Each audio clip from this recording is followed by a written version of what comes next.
Preface. For 7 years, I wrote articles for a youth culture magazine, and perhaps not a day went by when this term wasn't used. The kids. Editors assigned certain articles for the kids. Music and film executives were constantly discussing whether a product appealed to the kids. Rock stars spoke of commercial concessions made for the kids. Kids were discussed as if they were some enormous whale to be harpooned and brought to shore. It began to fascinate me, the idea of the kids. They were everywhere, standing on street corners in their Leonard Skinner t-shirts, in cars, in the 7-Eleven. Somehow, this grand constituency controlled almost every adult's fate, yet no adult really knew what it was nowadays to be a kid. In the summer of '79, I had just turned 22. I discussed the idea for this book with my New York publisher.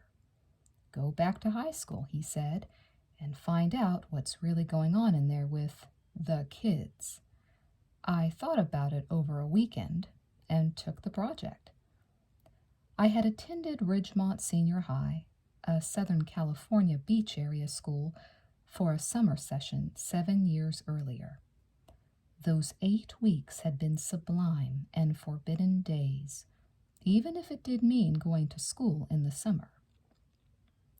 I normally attended a rather strict Catholic school, and there were many of us who believed that all our problems would be solved, all our dreams within reach, if we just went to Ridgemont Public High School. In the fall of '79, I walked into the office of Principal William Gray and told him the plan. I wanted to attend classes at Ridgemont High and remain an inconspicuous presence for the full length of the school year. The object, I told him, was to write a book about real, contemporary life in high school. Principal Gray was a careful man with probing eyes. He was wary of the entire plan, and he wanted to know what I had written before. I explained that I had authored a number of magazine profiles of people in the public eye.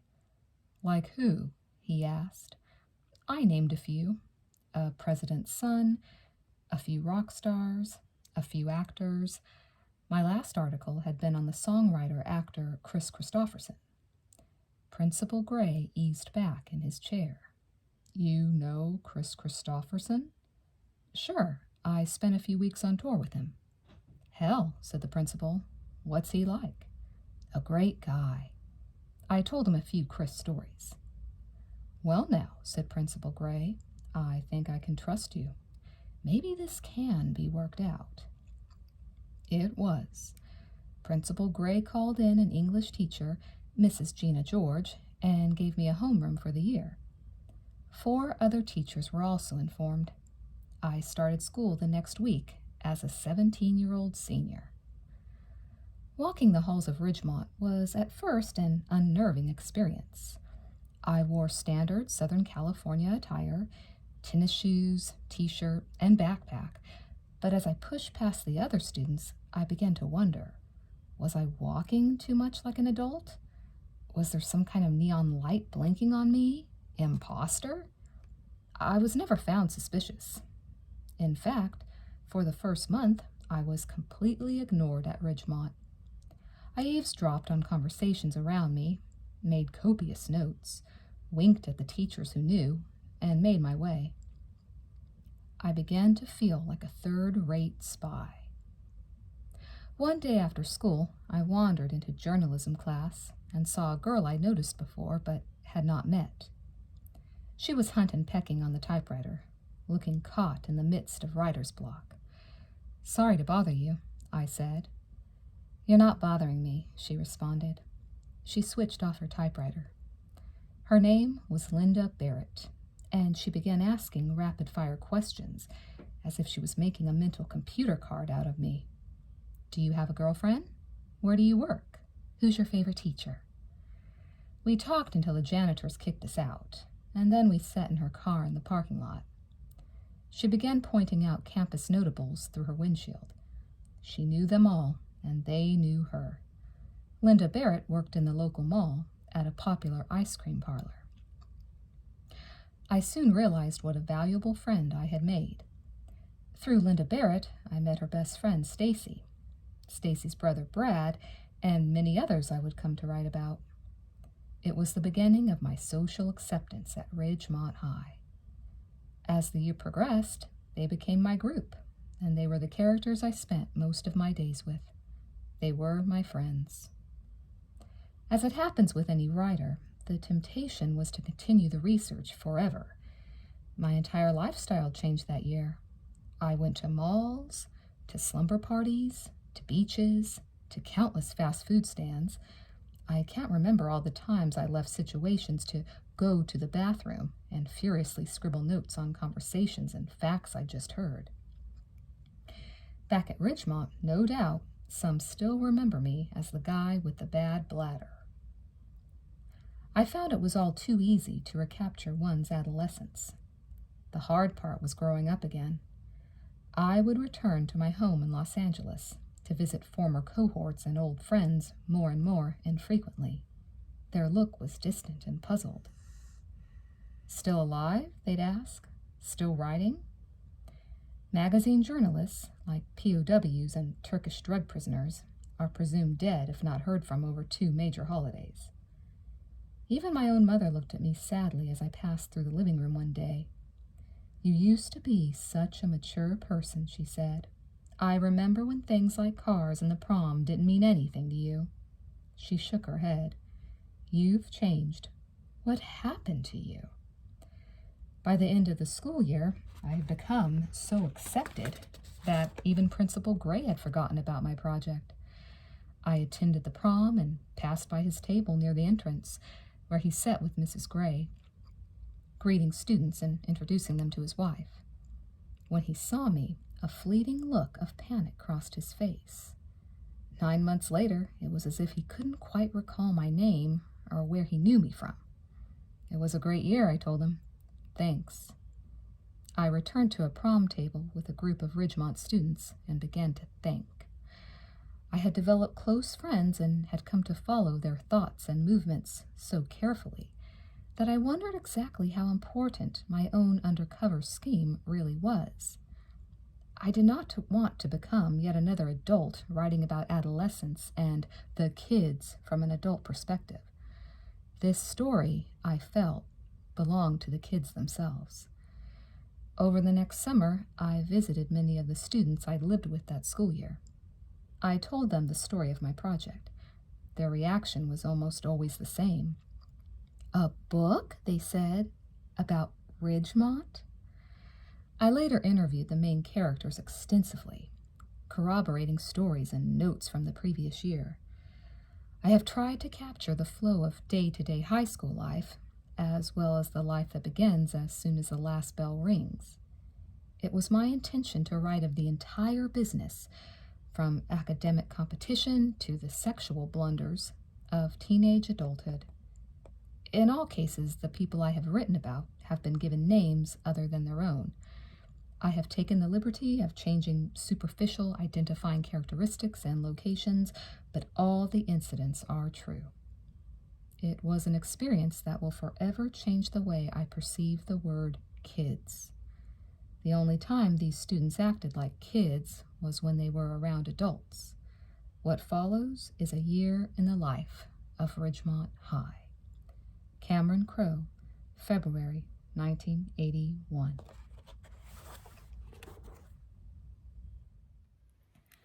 The night before. Stacy Hamilton lay under the covers, still fully dressed, and stared at the ceiling. Somewhere in the course of the long and uneventful summer, she had come to an important decision. There was no way she was going to start senior high school still a virgin. She listened to the noisy floorboards above her bed, following her parents throughout their entire ritual of preparing for sleep. Every night at 11:30 precisely, off went the upstairs television, then all the lights. Then came the rattling of the bathroom pipes. Finally, Frank and Evelyn Hamilton came to rest on their upstairs mattress with two resounding thuds. They were grateful, heavy sleepers. Stacy's brother Brad liked to say that nothing short of a ballistic missile test in the living room could raise their parents after those last two thuds. On this night, Stacy rolled out of bed and tied on a pair of tennis shoes. She took a red wool sweater for the cold night air. Soundlessly, she slid open her bedroom window and hopped out. This was to have been Stacy Hamilton's summer of wild abandon. Just turned 15, she was the youngest hostess at Swinson's Ice Cream Parlor, the prestigious town center mall location. Stacy's friend Linda Barrett, who was 2 years older and a senior at Ridgemont High, had found her the job. She'd come to Stacy last April and put it to her plain and simple. Come to work at Swinson's and your life will change. Well, it was now September. She'd been imprisoned all summer long in a hot, floor-length peppermint patty hostess dress. Maybe her life had changed, Stacy figured, but it sure wasn't from seating the same immature boys she'd known since grade school, and it definitely wasn't from listening to all the parents jacked up on coffee and telling their kids to just stop playing with the ice cream. No, if anything, Stacy's life had changed by listening to all the 12th grade waitresses in the back kitchen at Swinson's. The Swinson's waitresses, most of whom went to Ridgemont, were not allowed to chat among themselves in the main dining room. Talking was permitted only in the kitchen area. It was a Swinson's tradition that, whenever anything interesting happened, whenever an eligible male sauntered into the place, the waitresses would discreetly disappear into the back kitchen. Once in the back kitchen, the Peppermint Patty Act went right out the window. The Swinson's girls got down to business. Did you see that guy in B9? That's Bill from Toys R Us. He still lives at home. Really? Christy went out with him and said he's a mama's boy. Pass. Is that tuna melt up yet? From the back kitchen talk at Swinson's, Stacy Hamilton had learned that the world of girls could be divided up into two distinct groups: those who spent the weekend with their parents and those who spent it with Alan or Bob. The latter group was a special sorority. They spoke of their older boyfriends in a certain way. Their accounts of dates ended at a certain point with a smile and a click of the tongue. The message was clear enough. There was fun, and then there was sex. Stacy Hamilton was not yet a part of this group. She sensed that all the other waitresses knew, but accepted her anyway. Stacy was just a hostess and no threat to anyone's tips. She listened quietly. She was Linda Barrett's friend. The girls at Swinson's all liked Stacy. Sometimes they would even pat her on the head. You are really going to be beautiful, they told her, someday. Stacy was a sweet-looking girl with long blonde hair and only the last traces of adolescent baby fat. An interesting thing had happened over the summer. She had caught the flu and had lost weight and slimmed down to what her mother constantly reminded her was a voluptuous figure. Stacy was not quite used to it yet. She had noticed increased attention from boys, but, as Linda Barrett pointed out, boys didn't count. The idea was to interest men. Stacy had been working the cash register on the August night that the vet first walked into Swinson's. He looked to be in his early 20s. He sat down alone at table C9, clasped his bandless fingers in front of him, and ordered a French dip sandwich. Stacy watched as the main floor waitresses all vanished into the back kitchen.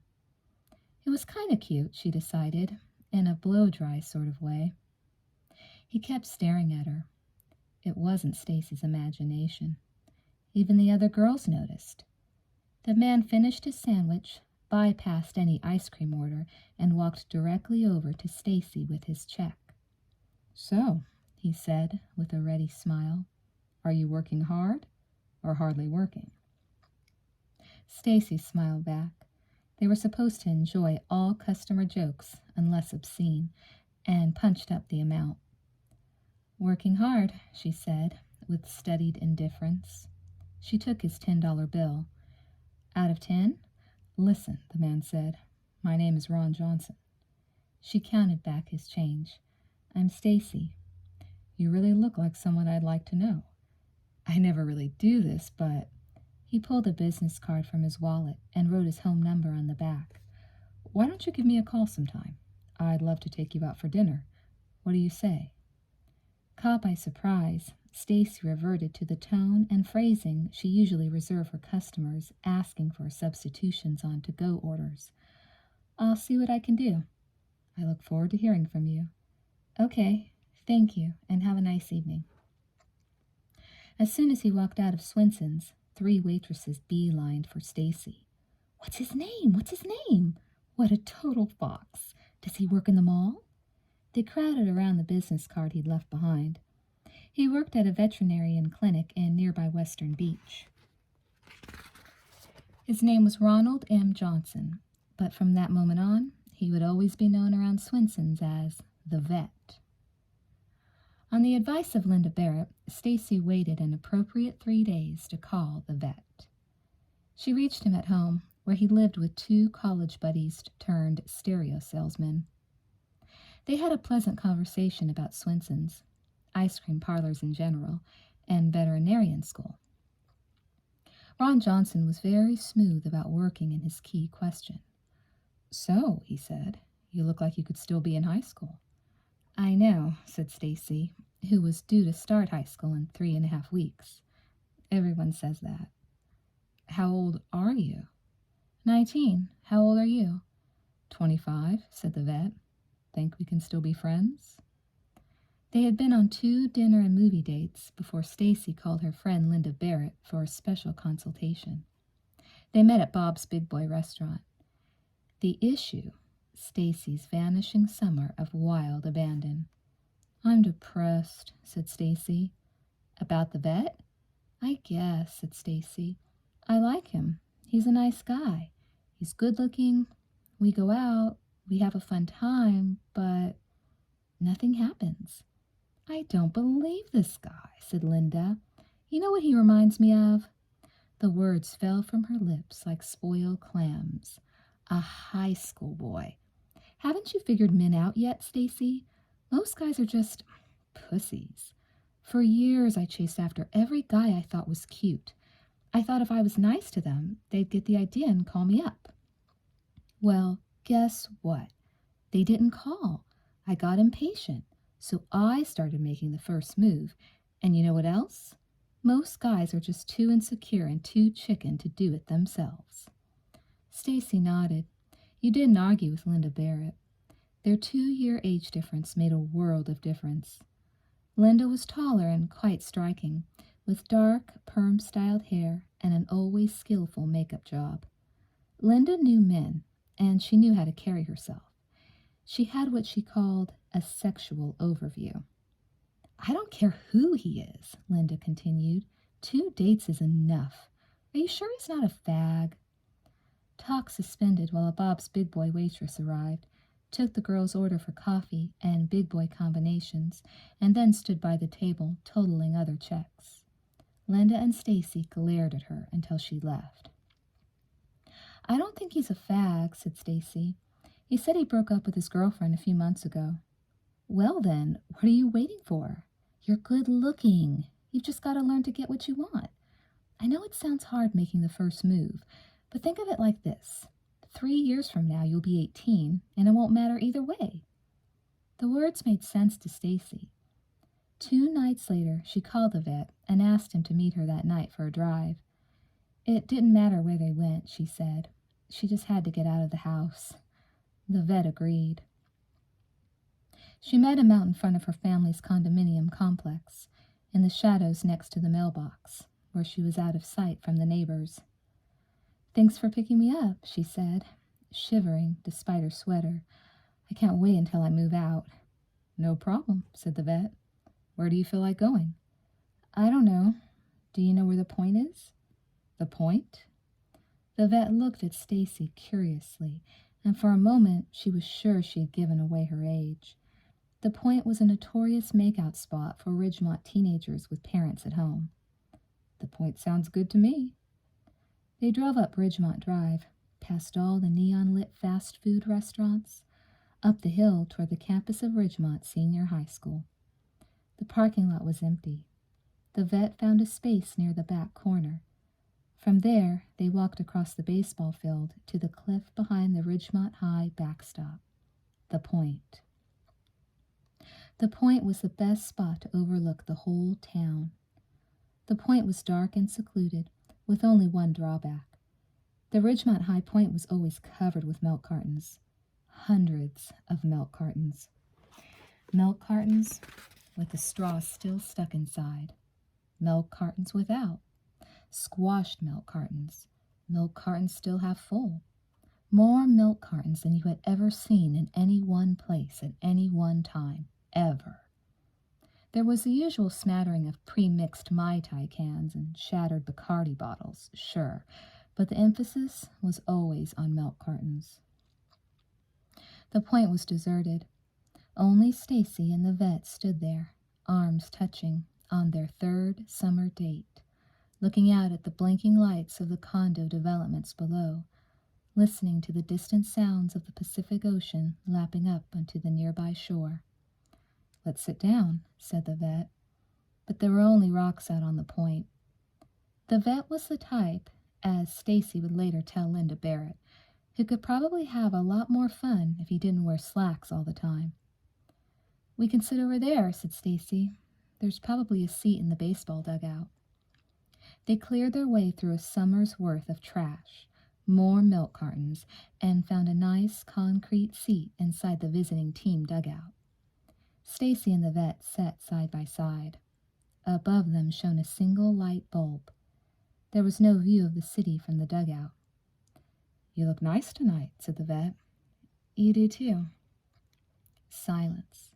Stacy rearranged her hands in her lap. "It's pretty warm out tonight." "It is. It's real warm. I wonder how long it will last."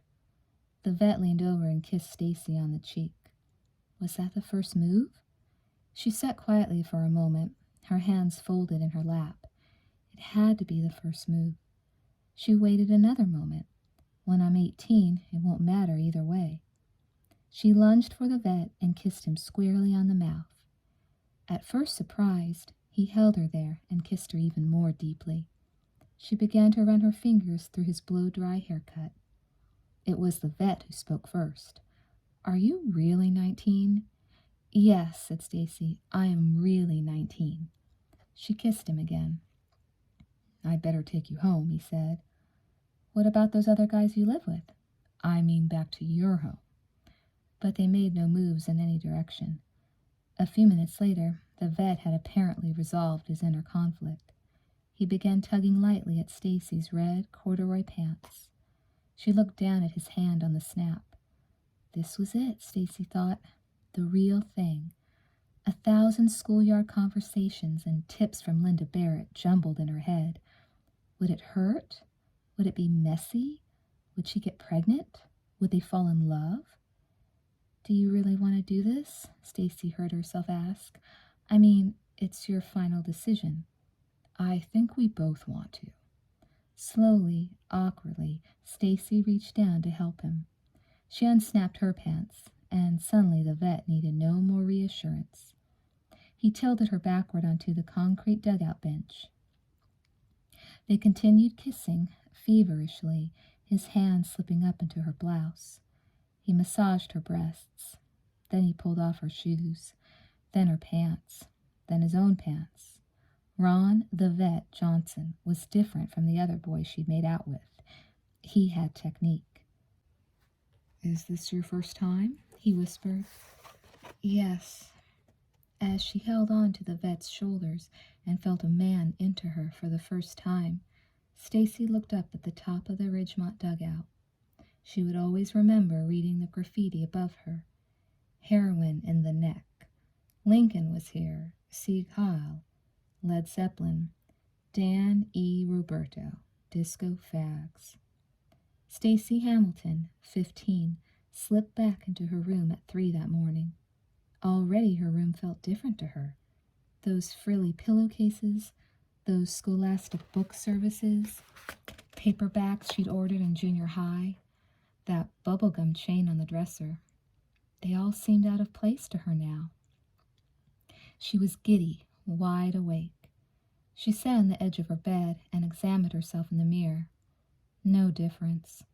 Somehow it was just like Linda Barrett had explained it to her. Her first feeling would be one of relief. The second, that she would want to go out and sleep with all the cute guys in the world because it was so much fun. Stacy smiled and turned on her clock radio.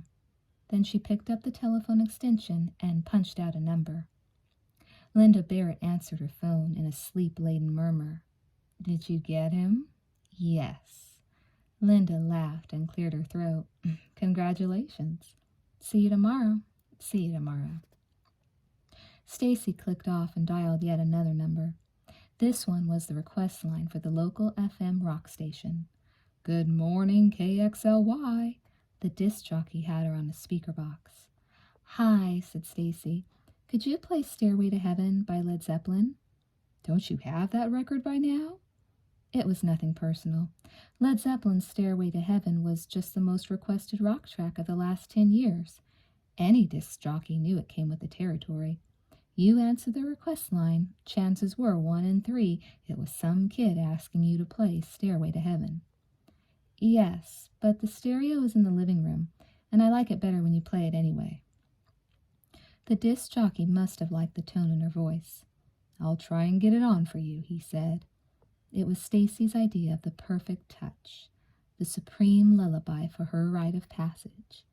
Stairway to Heaven, with all its mythic optimism and thundering guitar soloing, had been her favorite song since 4th grade.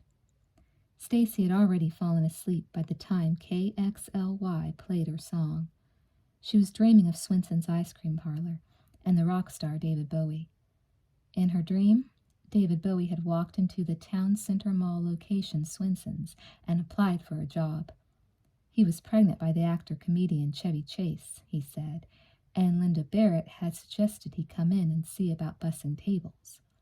David Bowie was pleading for the position to support my baby when real life interrupted. Stacy's clock radio clicked back on. She lay in her bed, face pressed into the pillow. It was 6:45 a.m. "Get up, Stacy, honey," came her mother's voice through the door. "These are the best years of your life." Green. The Ridgemont Senior High School official colors were red and yellow. But anyone who had ever attended the school did not think of red and yellow when it came to Ridgemont. They thought of green. The whole place was green.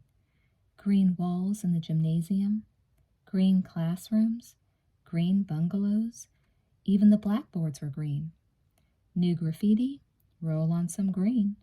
Crack in the wall, slap on some green. It was a Ridgemont High joke that if all other disciplinary measures failed, they called in the janitors and painted you green too. There was a problem on this first day of regular classes at Ridgemont Senior High School, a problem beyond even the reach of green. In the early morning hours, after Stacy and the vet had left the point, someone else had paid the school a visit. Someone had taken the steel letters. The first sight any student saw upon turning off Ridgemont Drive into the school parking lot was Ridgemont High's green brick vanguard. Built as a memorial to the Ridgemont students slain in the Vietnam War, the vanguard was meant to spell out the school's name with honor and omnipotence. But on this first morning, the steel letters said only IDGMONSENORHIHO.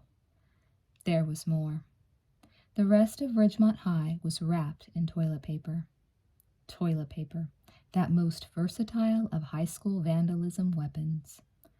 Toilet paper wafted from the trees out front and tangled in the branches where it was virtually impossible to remove without a janitor on a ladder having to unhook each piece. Toilet paper had been applied to the 200 building windows with an egg and wax mixture that adhered to it with true permanence. There was even toilet paper strewn through the yards of those unfortunate homeowners across the street from Ridgemont High on Luna Avenue. Someone had really done a job, and the toilet paper was green. A spray paint message had been left along the side of the front office building. Lincoln Surf Nazis. Lincoln High School, located several miles inland, was Ridgemont's cross-town rival. "I know who did it," said Brad Hamilton, 17. "It was those little fuckers. They're wild. They come up out of Paul Revere Junior High, and they're out to ruin our senior year." Standing by the ABCDE registration counter in the gymnasium, waiting to pick up his red ad card on the first day, Brad Hamilton had the unmistakable aura of important man on campus. He stood surrounded by 4 buddies, all of them dressed in the same ventilated golf caps with brand logos like Cat and National Chainsaw on the front. They all nodded vigorously at everything Brad said. They all worked together at the same Carl's Jr. hamburger franchise on Ridgemont Drive, where Brad was head fryer. "They ought to just waste those guys," said Brad, "one by one, as soon as they leave junior high." Every June, Paul Revere Junior High held a graduation procession for the outgoing 9th graders. Several hundred of the 14-year-olds crossed Ridgemont Drive en masse, a symbolic passage toward higher education.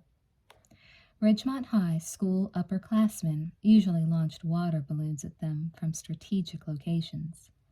For them, the Paul Revere procession was like a dirty river about to empty into their backyard. The kids from Paul Revere would find that things changed quickly in high school.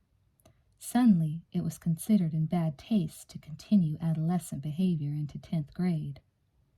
High school brought on new responsibilities and a whole new set of priorities. It was different from what it had been 10 or even 5 years earlier. One of the most common phrases heard in high school was now, "I went through my drug phase in junior high."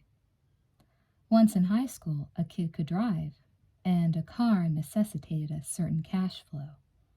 An allowance from your parents was not only demeaning, it wasn't enough. It didn't take long for a kid to see the big picture. You were nothing unless you had a job. But well-paying teen jobs were scarce, especially since the abolishment of training wages. But there was always one bastion of teen employment left. That one business where a guy like Brad Hamilton was king. "I'm in fast food," Brad would say with professional dignity. Brad's job as chief fryer at Carl's Jr. was no trifling matter, but what was particularly impressive was Brad's location.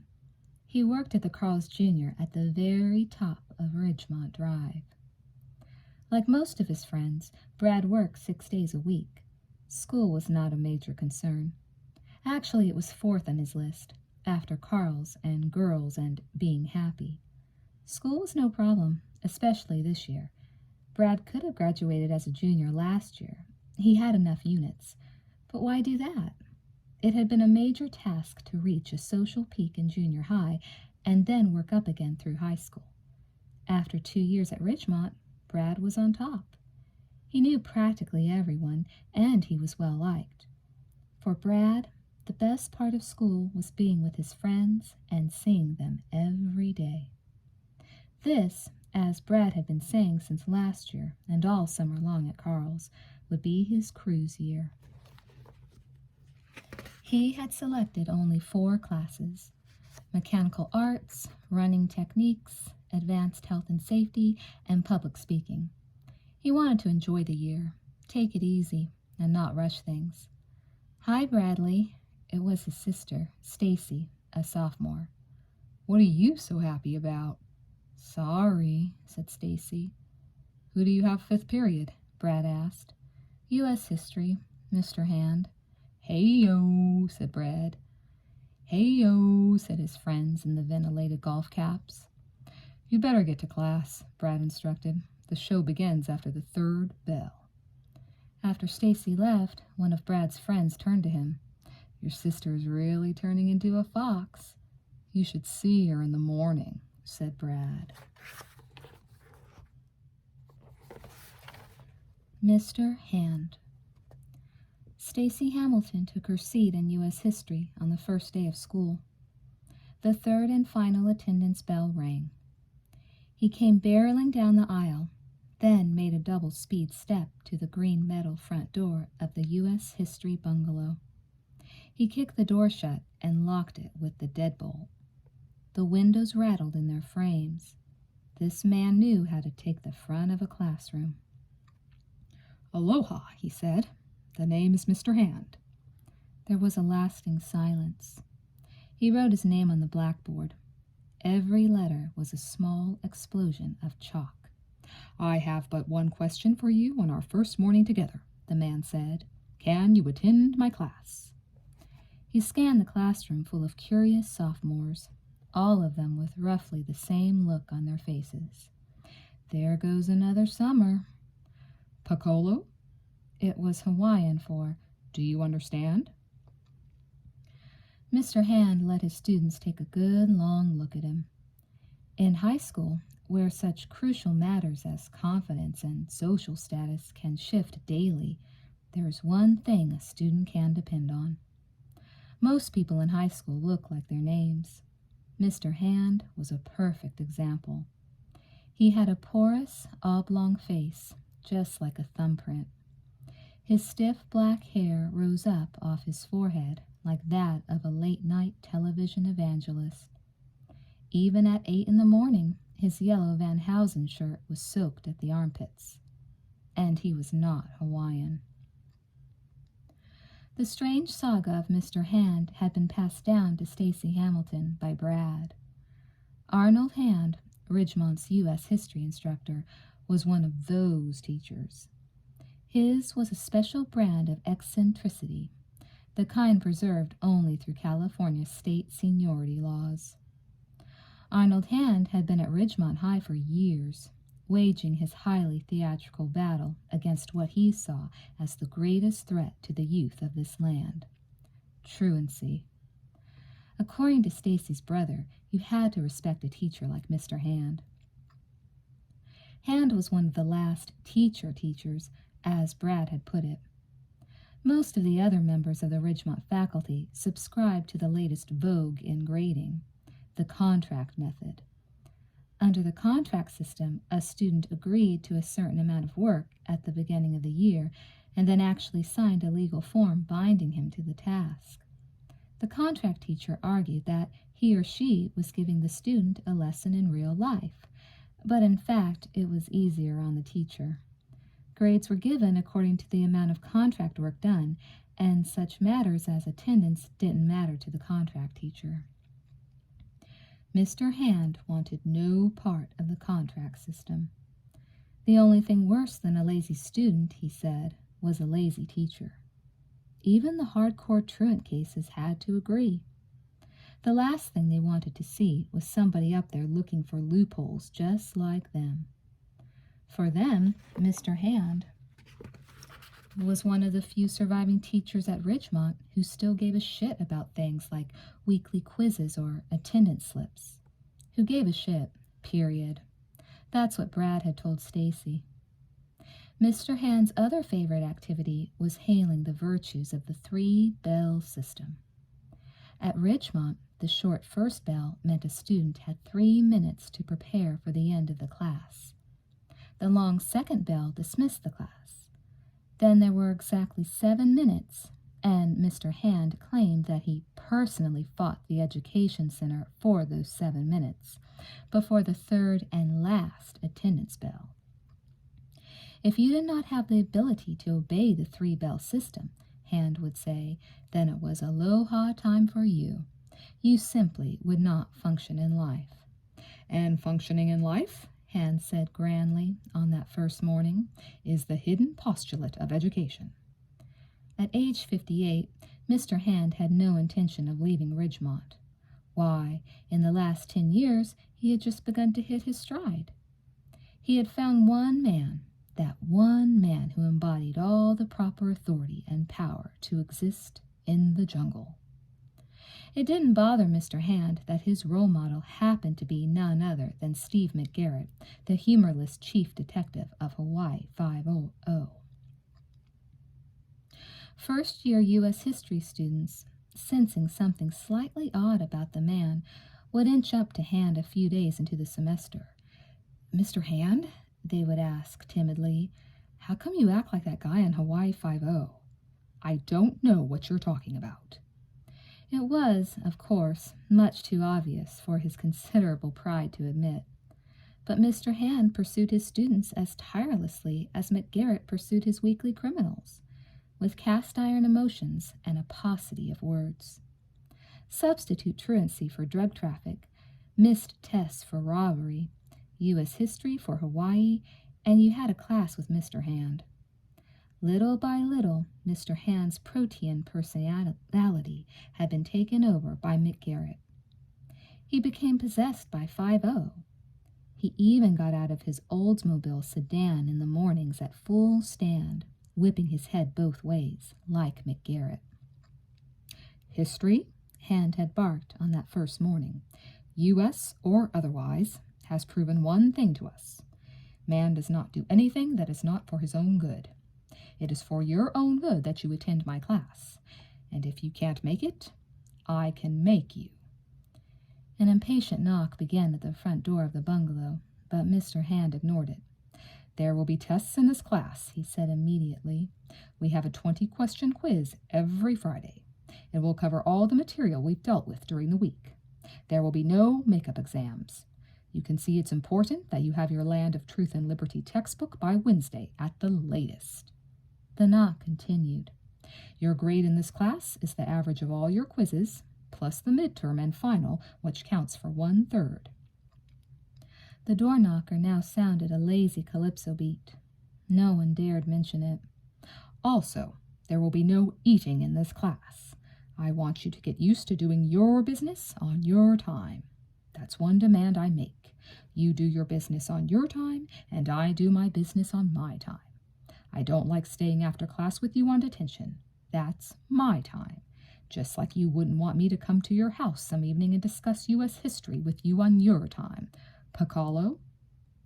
Hand finally turned, as if he had just noticed the sound at the door, and began to approach the green metal barrier between him and his mystery truant. Hand opened the door only an inch. "Yes?" "Yeah," said the student, a surfer. "I'm registered for this class." "Really?" Hand appeared enthralled. "Yeah," said the student, holding his all-important red ad card up to the crack in the door. "This is U.S. history, right? I saw the globe in the window." Jeff Spicoli, a Ridgemont legend since 3rd grade, lounged against the doorframe. His long, dirty blonde hair was parted exactly in the middle. He spoke thickly, like molasses pouring from a jar. Most every school morning, Spicoli awoke before dawn, smoked 3 bowls of marijuana from a small steel bong, put on his wetsuit, and surfed before school. He was never at school on Fridays, and on Mondays only when he could handle it. He leaned a little into the room, red eyes glistening. His long hair was still wet, dampening the back of his white peasant shirt. "May I come in?" "Oh, please," replied Hand. "I get so lonely when that 3rd attendance bell rings and I don't see all my kids here." The surfer laughed. He was the only one, and handed over his red ad card. "Sorry I'm late. This new schedule is totally confusing." Hand read the card aloud with utter fascination in his voice. Mr. Spicoli? Yes, sir, that's the name they gave me. Mr. Hand slowly tore the red ad card into little pieces, effectively destroying the very existence of Jeffrey Spicoli, 15, in the Ridgemont school system. Mr. Hand sprinkled the little pieces over his wastebasket. Spicoli stood there, frozen in the process of removing his backpack. You just ripped up my card, he said with disbelief. What's your problem? Mr. Hand moved to within several inches of Spicoli's face. No problem, he said breezily. I think you know where the front office is. It took a moment for the words to work their way out of Jeff Spicoli's mouth. You dick! Mr. Hand cocked his head. He appeared poised on the edge of incredible violence. There was a sudden silence while the class wondered exactly what he might do to the surfer. Deck him? Throw him out of Ridgemont? Shoot him at sunrise? But Mr. Hand simply turned away from Jeff Spicoli as if the kid had just ceased to exist. Small potatoes. Hand simply continued with his first day lecture. I've taken the trouble, he said, to print up a complete schedule of class quizzes and the chapters they cover. Please pass them to all the desks behind you. Spicoli remained at the front of the class, his face flushed, still trying to sort out what had happened. Hand coolly counted out stacks of his purple mimeographed assignment sheets. After a time, Spicoli fished a few bits of his red ad card out of the wastebasket and huffed out of the room. Hand had made his entrance, just as Brad said he would. But the strange saga of Mr. Hand wasn't the only item Brad Hamilton handed down to his sister. He had also passed her a fairly complete set of Mr. Hand's weekly quizzes. Hand did not change them from year to year, a well-known fact that rendered him harmlessly entertaining. So, said Hand, just before the last bell, let's recap. First test on Friday, be there. Aloha. Linda Barrett. Stacy Hamilton's second period class was beginning journalism, school newspaper, the only class she would share this year with her friend Linda Barrett. Ridgemont High prided itself in a strong and sophisticated school newspaper.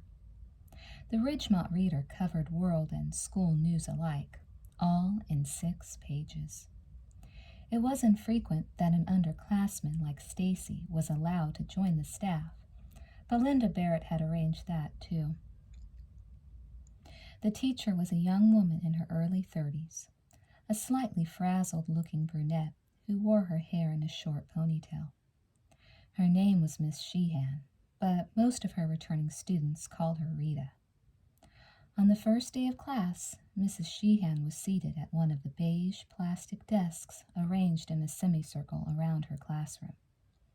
At the front of the room, sitting on Mrs. Sheehan's desk and kicking her legs rhythmically against the front panel, was Angie Parisi, the student editor of the Ridgemont Reader. She wore a tight black Sabbath t-shirt. Okay, said Angie. Does everybody have their assignments for the first issue? A beefy kid in a red and yellow Letterman's jacket spoke louder than the others. When do I have to have my column in? Angie cast a wicked sidelong glance at the rest of the class. How about Friday afternoon? Like everybody else, Charles. But football is this Friday, and I want to include some observations about the first football game, you know? Groans. Be grateful you have the column at all, Charles. The remark seemed to roll right off Charles. You got the feeling he was used to it. Okay, continued Angie. Where is Alan Davidson? Here. He was short and wore an oversized blue down vest, winter and summer. Alan, how is that piece coming on angel dust smokers out on Luna Street? They don't talk much. I ask them questions and they just kind of look at me. The class was disrupted by the arrival of Linda Barrett. Late, as always, she bustled through the door of journalism class, carrying an armload of books. She headed straight for the empty seat beside Stacy Hamilton and plopped her cargo on the desk. everything stopped in journalism class. Linda was wearing tight jeans and a filmy blue blouse with 3 buttons undone. "Well," she said in a sparkling voice, "do you want to hear my excuse now or later, Rita?" Mrs. Sheehan watched her with tired eyes, even on this first day. This was her 3rd year with Linda Barrett. "Please try and be on time, Linda." "But my locker broke, Mrs. Sheehan." "Just try and be on time, Linda." "I'm sorry, Rita." The class resumed. Linda leaned over and punched Stacy's arm. They had not seen each other yet this morning, and they hadn't talked since the phone call at 3 a.m. "God, you look so good," she whispered. "Where did it happen?" Stacy smiled. "Where?" "The baseball field." "The baseball field?" "Well, not really the baseball field. The dugout." "The dugout?" "Well, where else do you go?" Linda punched Stacy's arm again. "I don't believe you. Is this serious?" "Come on," Stacy cracked. "It's just sex." They both laughed, and Linda feigned great shock at her younger friend's use of one of Linda's favorite lines. Somehow all roads at Ridgemont High led to Linda Barrett. Everyone knew her. She left an indelible mark on most students who came in contact with her. She was chronically exuberant, usually in a relentlessly good mood. She knew how to dress, and she knew how to walk. Even as far back as grade school, other girls came to Linda Barrett for counseling. Her mother was a nurse at University Hospital, and somehow Linda knew all the facts of life before any other kid her age in Ridgemont.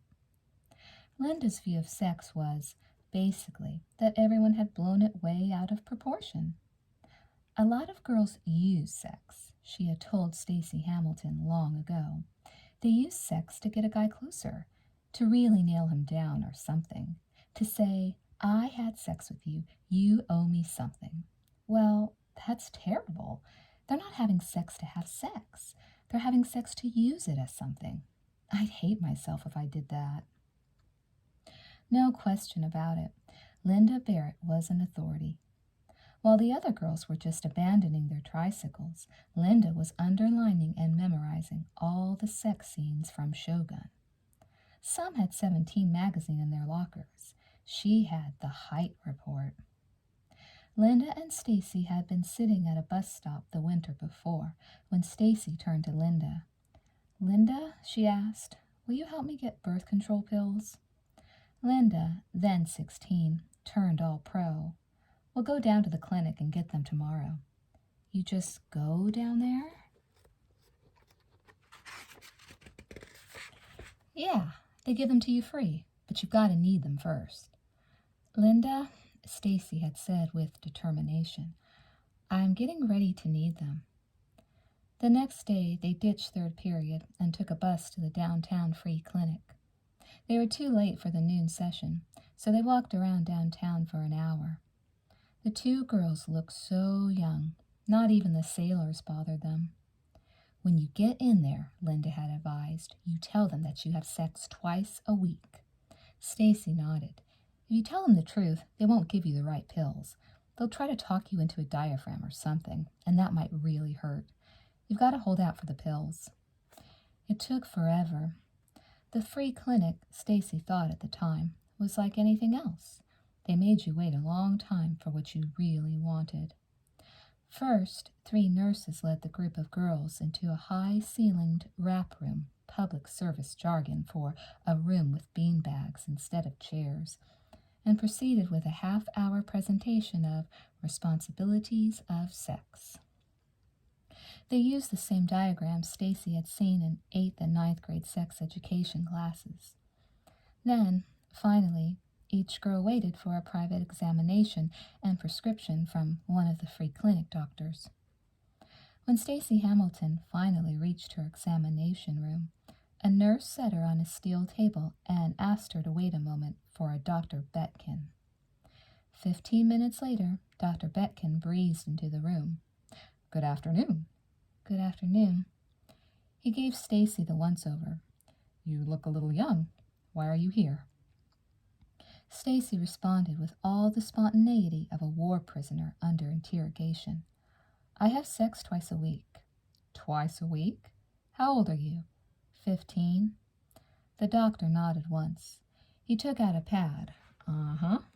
Well, I'm going to start you on Norinol 1 plus 5-OS. I'm giving you 3 months' worth. Now, what I want you to do is please, and this is very important, wait 30 days before you have sex again. Okay? That's not impossible, is it?" "No.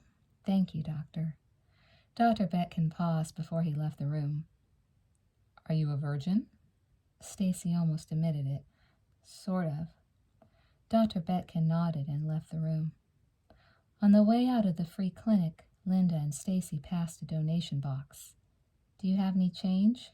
"No," said Linda. "We'll get it next time." Linda and Stacy hadn't been friends in junior high. Stacy was in 6th grade and worked in the attendance office. Linda was a haughty 8th grader who hadn't had time for the likes of Stacy. Linda Barrett always had a score of boyfriends. She acted as if she didn't know why, which only compounded the jealousy of girls like Stacy. Linda was the first girl at Paul Revere Junior High to get tits. Large, full-grown breasts. Even at 12, she would pull a sweater over her head like she was Ursula Andress. Linda began dressing out of vogue, wearing stylish raincoats on sunny days. She developed a distaste for males in the same age group. Linda went out with high school boys then, and she logged long nights out in the parking lot of Town Center Mall. One of her boyfriends turned her on to smoking pot, and Linda pursued it with her typical uninhibited zeal. She began buying and selling whole kilos out of her room. Then she added speed and coke to the trade. The only drugs Linda Barrett, then 13, never sold were heroin and LSD. But it was not as if her activities as a junior high drug kingpin suddenly changed Linda. She was the same freckle-faced Linda. There was just no way she was ever going to save up for her dream car, a red Chevy Ranchero with household chore money. No way could she buy makeup, food, clothes, and records. Forget about records. Everything was too expensive. So she sold dope, and she went out with high school boys who paid for everything. One Saturday night, Linda and a gang of Ridgemont High boys planned a visit to the Regal Theater to see a midnight showing of Jimmy Plays Berkeley, the famous Hendrix concert movie. Linda sneaked out of her house and met the boys in the alley behind the Ridgemont Bowl. Standing in the alley, Linda and the 3 boys smoked some hash and drank a little tequila from the bottle. A kid named Gary drove to the Regal. They all bought tickets and went inside. 5 minutes into Jimi Hendrix's first guitar solo of the film, 2 of Linda's friends let loose with blood-curdling war cries. "Ah, woo, righteous!" As their house continued, paper cups and boxes began to fly at them from all sections of the theater. Someone threw a bottle. A scuffle broke out around Linda and her friends. They were all kicked out of the Regal. At 10 minutes after 12, there was not much to do around Ridgemont. The kids sat in Gary's car in the parking lot, and Linda plucked from her purse some finely ground speed. She laid out 4 lines on a pocket mirror, and each of them snorted it through a Carl's Jr. straw. Then they finished off the rest of the tequila. It was quite a car party. Someone got the idea to return to the Town Center Mall parking lot, and Gary fired up the car.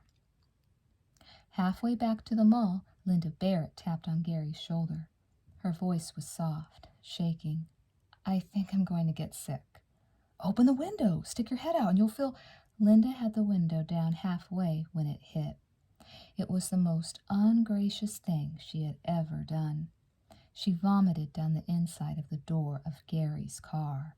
"God damn it," shouted Gary. "This is going to stink for days." One of the other boys came to Linda's defense. "Just shut up, asshole, and pull into a gas station. We'll clean it up." "What am I running here?" said Gary. "A barfmobile? Just pull into this Arco." Through it all, Linda stayed in the back with her head on the side armrest. Gary and his Ridgemont High buddies were just driving into Town Center Mall when they noticed Linda wasn't speaking anymore. She wasn't making any sound at all. They tried to slap her awake, and when that didn't work, the boys started to panic. They tried discreetly walking her around the mall parking lot. They tried cold water on her face. They pressed the nerve in her shoulder. Nothing. Then Linda's high school friends arrived at their solution. They propped Linda up against a closed jeans store and called Town Center Mall security just before tearing ass out of there. The mall security force referred the call to the Ridgemont Police Department, and when the police arrived, the first thing they did was search Linda Barrett's purse. The Ridgemont police then called Mr. and Mrs. Barrett at 2 a.m. and informed them that their daughter was not safely asleep down the hall, but instead on her way to University Hospital to have her stomach pumped, with a charge of amphetamines, crystallized speed, and marijuana possession. Linda Barrett awoke to a scene out of a TV drama. Mrs. Barrett was standing over her daughter's bed, screaming at the ceiling as if it were the heavens. "Where did I go wrong? Oh, God in heaven, where did I go wrong with this child?" Linda looked up feebly. Her first words were, "I don't know why they pumped my stomach. I already threw up everything." Her mother fell silent for a moment. Then she started screaming at the ceiling again. "Dear Jesus in heaven!" Linda Barrett told the complete story to her parents. It had happened for the best, she told them. Now she knew how immature boys were and how immature she had been. Linda took all the blame herself and promised to change. Amazingly enough, she did. Linda set about courting the straightest girl she knew, Stacy Hamilton. Stacy, who lived in the same condominium complex, worked in the attendance office of Paul Revere. Linda began dropping by, making conversation. She called Stacy constantly. She wrote Stacy notes. She sat next to her at lunch, and slowly, very slowly, Stacy Hamilton, a somewhat plump and prudish young honor student, came to view Linda Barrett as a friend. When Linda Barrett moved over to Ridgemont High, many of the same boys she had gone out with before the bust were still attending the school. The same boys who abandoned her in the mall pretended it never happened. They took one look at Linda Barrett, then 15 and gorgeous, in full bloom, and they began crowding around her. They asked her out. They proposed. They complimented her until, as she told Stacy, they turned blue. Linda Barrett still would not go out with another high school boy. It made her more desirable than ever. As part of her juvenile hall rehabilitation program, Linda Barrett had joined a Christian youth organization called Campus Life. Campus Life met once a week during third period, no algebra, and on irregular weekends for prayer outings at various sites around the county. Linda had been on a weekend retreat in the country, praying with a group of other girls under a tree when she first met Doug Stallworth. "Hey," said Doug Stallworth, "anybody seen a little gold chain around here?" Their eyes met. Linda Barrett gazed at a young man who was older than the high school boys, but not too old.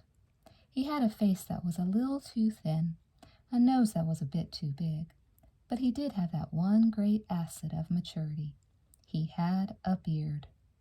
They began going out, Linda and her older man. Doug Stallworth was then 20 years old. He had just graduated Lincoln High School.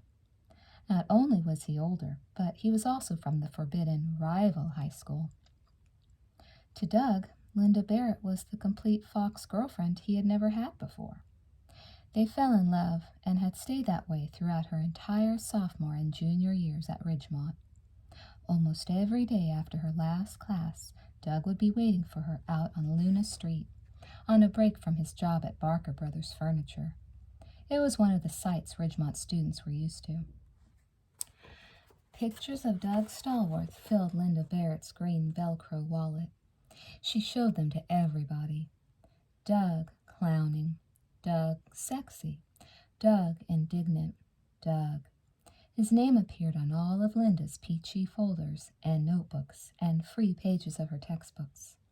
Douglas Raymond Stallworth, Mrs. Raymond Douglas Stallworth, Stallworth Raymond Douglas, Dougie, the names of their kids.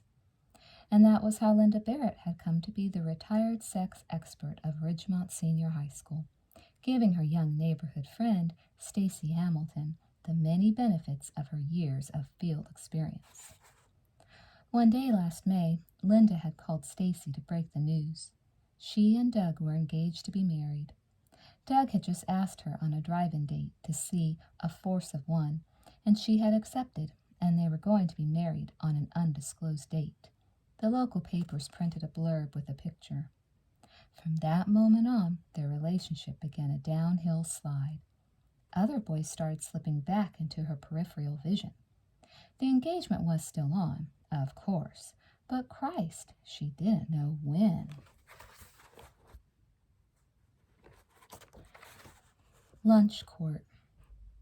Finding the right spot at Ridgemont High's outdoor lunch area was tougher than getting the best table at the finest restaurant.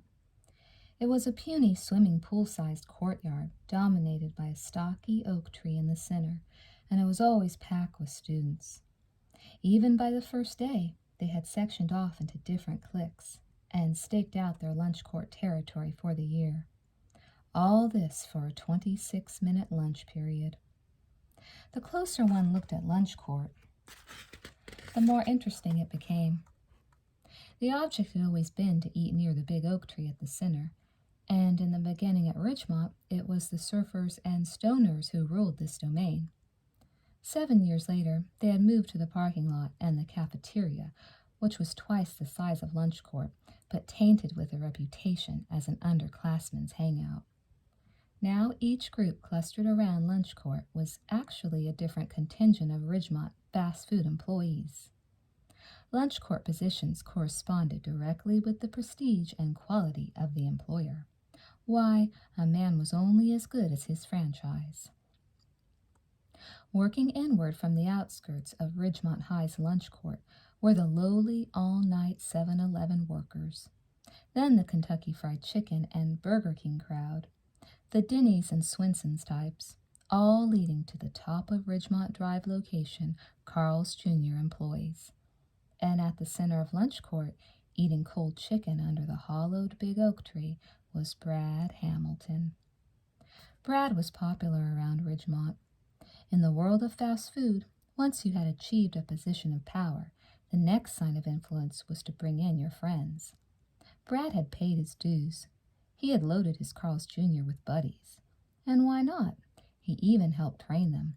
"No friend of mine," Brad once said, "will ever have to work at a 7-Eleven or in a supermarket." And for that, Brad's friends admired and respected him. Carl's Jr. was at the top of the Ridgemont fast food hierarchy for several important reasons. It had a fine location at the top of Ridgemont Drive. Anybody headed anywhere in Ridgemont passed that Carl's Jr. It was clean, with a fountain in the middle of the dining area, and never too many kids on their bicycles.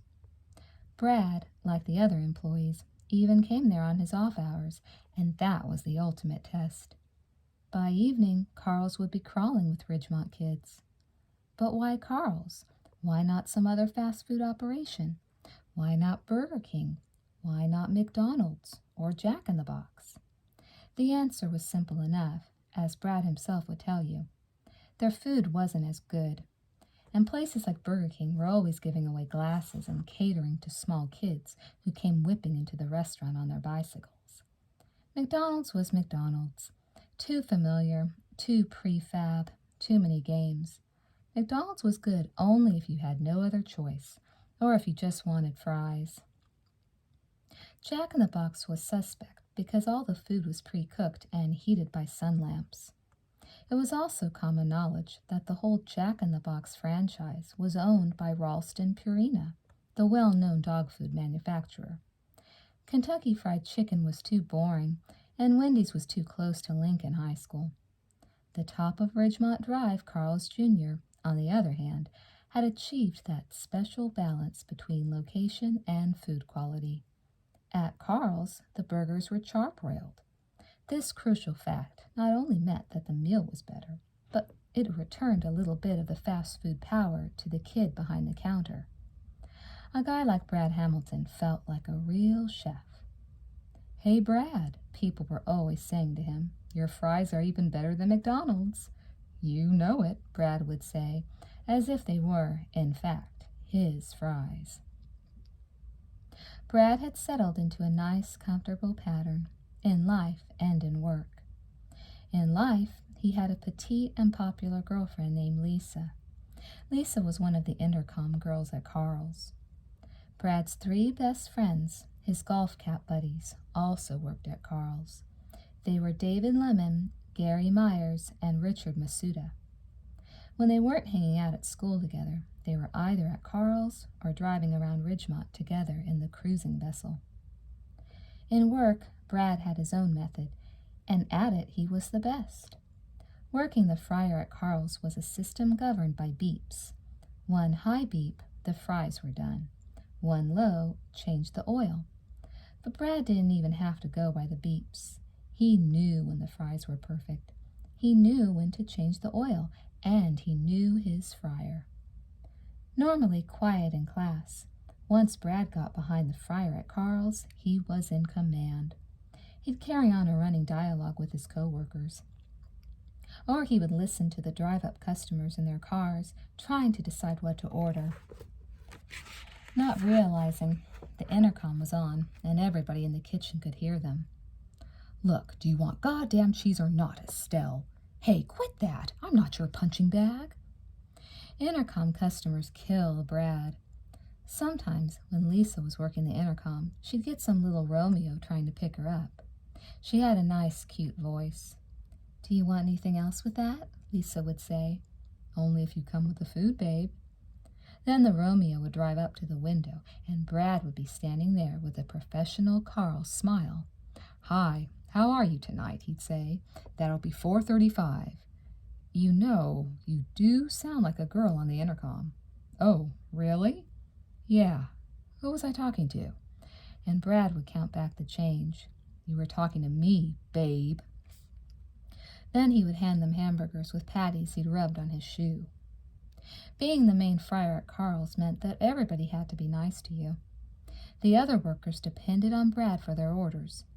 The only real problem came when company sales were down and the franchise added a specialty item, like a cheesesteak or the Hungry Guy, sliced turkey breast on a freshly baked roll with mayonnaise and butter. Forget it. That stuff took forever to make. And some recreation center clown with a whistle around his neck would always come in and order 15 of them. But Brad was the calmest guy in the building. "I need 8 double cheese, Brad." "No problem." "I gotta go. Can you bag them?" "Go ahead and take off." When Brad was a sophomore, he wanted to be a lawyer. His parents were delighted. His school counselor set him up in an apprenticeship program with a local law firm. He was there 3 weeks and became disillusioned. He'd gone to a criminal law defense attorney and asked him a question.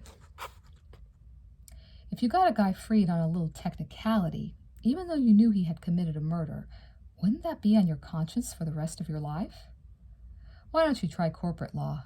was his answer. Brad spent the next week with a woman lawyer from Ridgemont Beach, Gas and Electric. It was so boring that he'd taken up drinking coffee. He had decided not to think about what to do now that his lawyer phase had ended. Right now, Brad was the best fryer at the best location around, and that was what was important at Ridgemont High School, especially for his senior year and things like lunch court. The topic of conversation at the center of lunch court today was the Han Spicoli incident. 3 periods later, it had been blown into enormous proportions. "He almost pulled a gun on Mr. Hand," said Brad Hamilton. "Spicoli had a piece on him. He came right over to mechanical drawing and told us." "Hey, Brad," said one of his Carl's friends, "did he say dick off or suck dick?" "He just got right in Mr. Hand's face," said Brad, and he goes, Brad contorted his face as he recreated the moment. "You fucking dick." And Mr. Hand didn't do anything. Spicoli said if he'd tried anything, he would have pulled the gun. He was going to blow Mr. Hand away, but he came over to mechanical drawing instead. "Whoa, he ain't coming back here," said Brad. But Spicoli would be back the next day in all his glory. The lure of lunch court was too great even for him. And while everyone was telling and retelling the "you dick" story, few even noticed an even bigger Ridgemont event that had occurred quietly over the summer. The administration had hired a new dean of discipline. They had replaced Vince. There had never been much serious trouble at Ridgemont High. Every now and then there was a fight or a locker search, but mostly it was a calm, middle-class high school. Much of that peace, students figured, had to do with the presence of a 260-pound dean of discipline. His name was Vince Lupino, and one look at him stomping around campus made any student feel a little closer to the law. But this year Vince was gone. Word had it that he had made friends with too many students, had pinched the wrong butt. Vince had had a weakness for eating lunch with the older girls, the ones who wore the most expensive clothes, ran for student offices like Director of Social Activities, and always looked as if they'd just winged in from Acapulco with the son of Ricardo Montalban. In Vince's place this year was a different kind of disciplinarian altogether. His name was Lieutenant Lawrence Larry Flowers, and he let you know it by wearing a gold nameplate directly over his left breast. He was a lean and quick-looking black man, and he wore dark blue police suits. He was also distinguished by a pencil-thin mustache, carefully clipped to a wisp. His overall appearance was that of Nat King Cole with a license to kill. The administration had brought in Flowers from some hellhole junior high in Pittsburgh.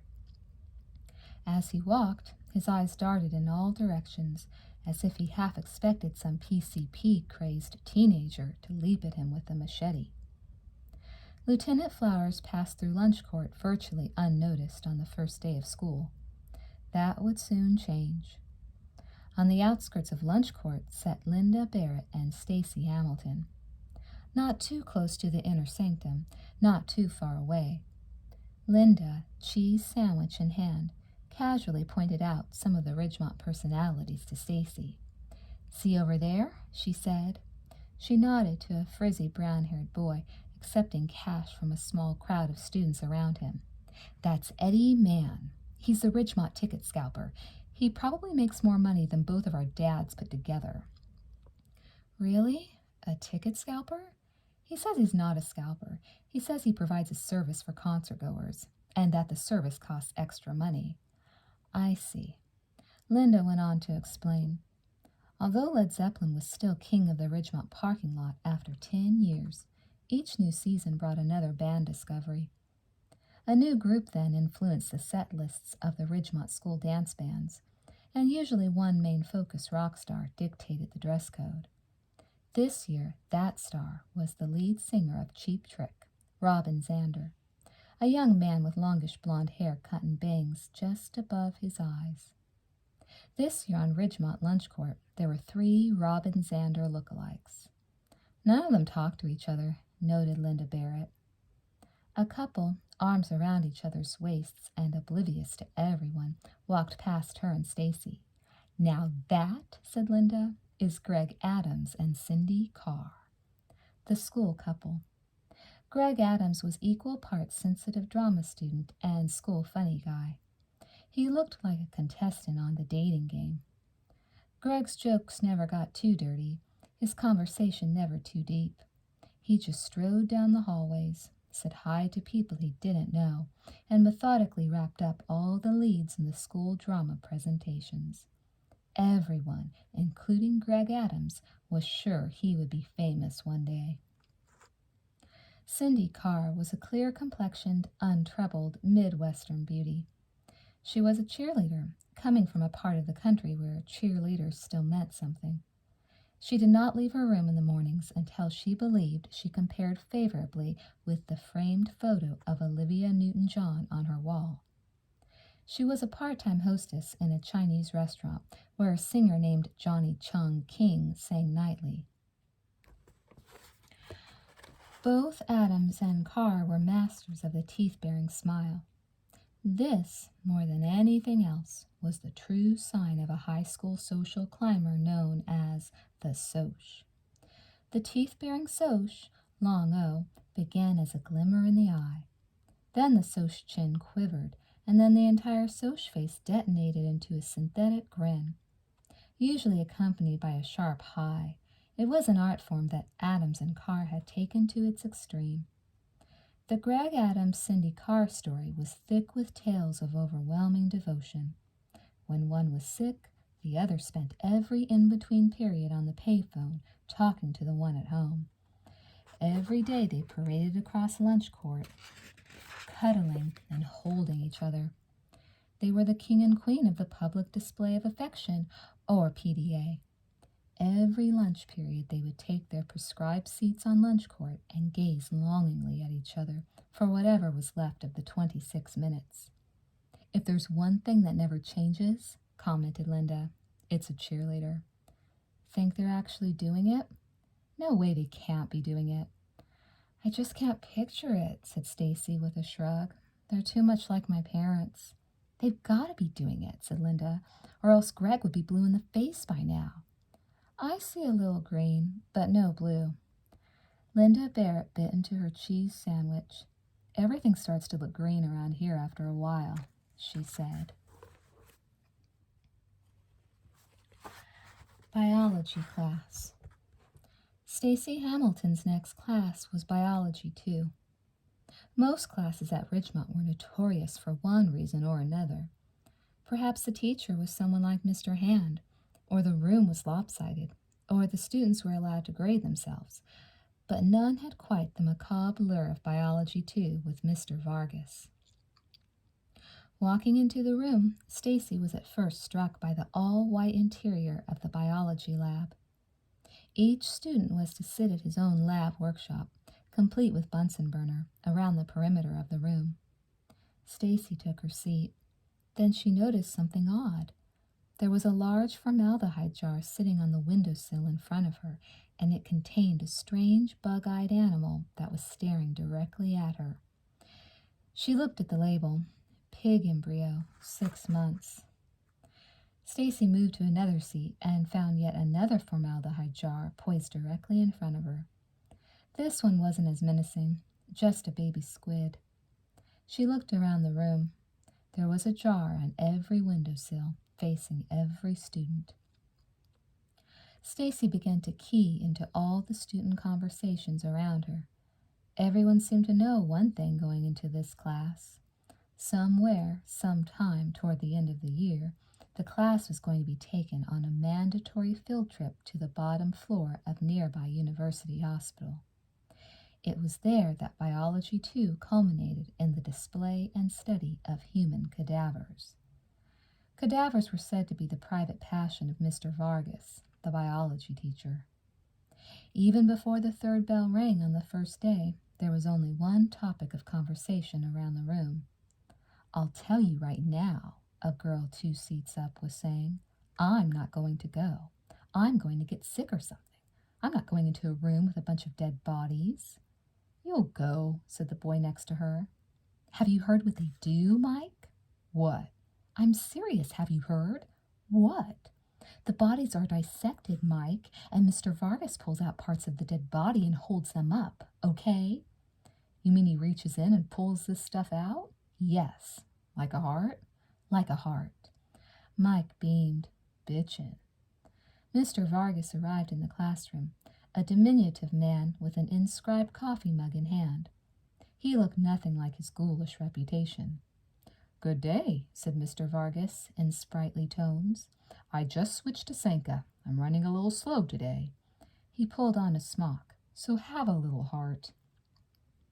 Mike turned and faced the students behind him, eyes wide with mock terror, as Mr. Vargas began passing out his own purple mimeographed assignment sheets. So this was high school, Stacy thought. Weird, exotic teachers and a lot of purple mimeograph sheets. It was enough to make her long for Swinson's ice cream parlor.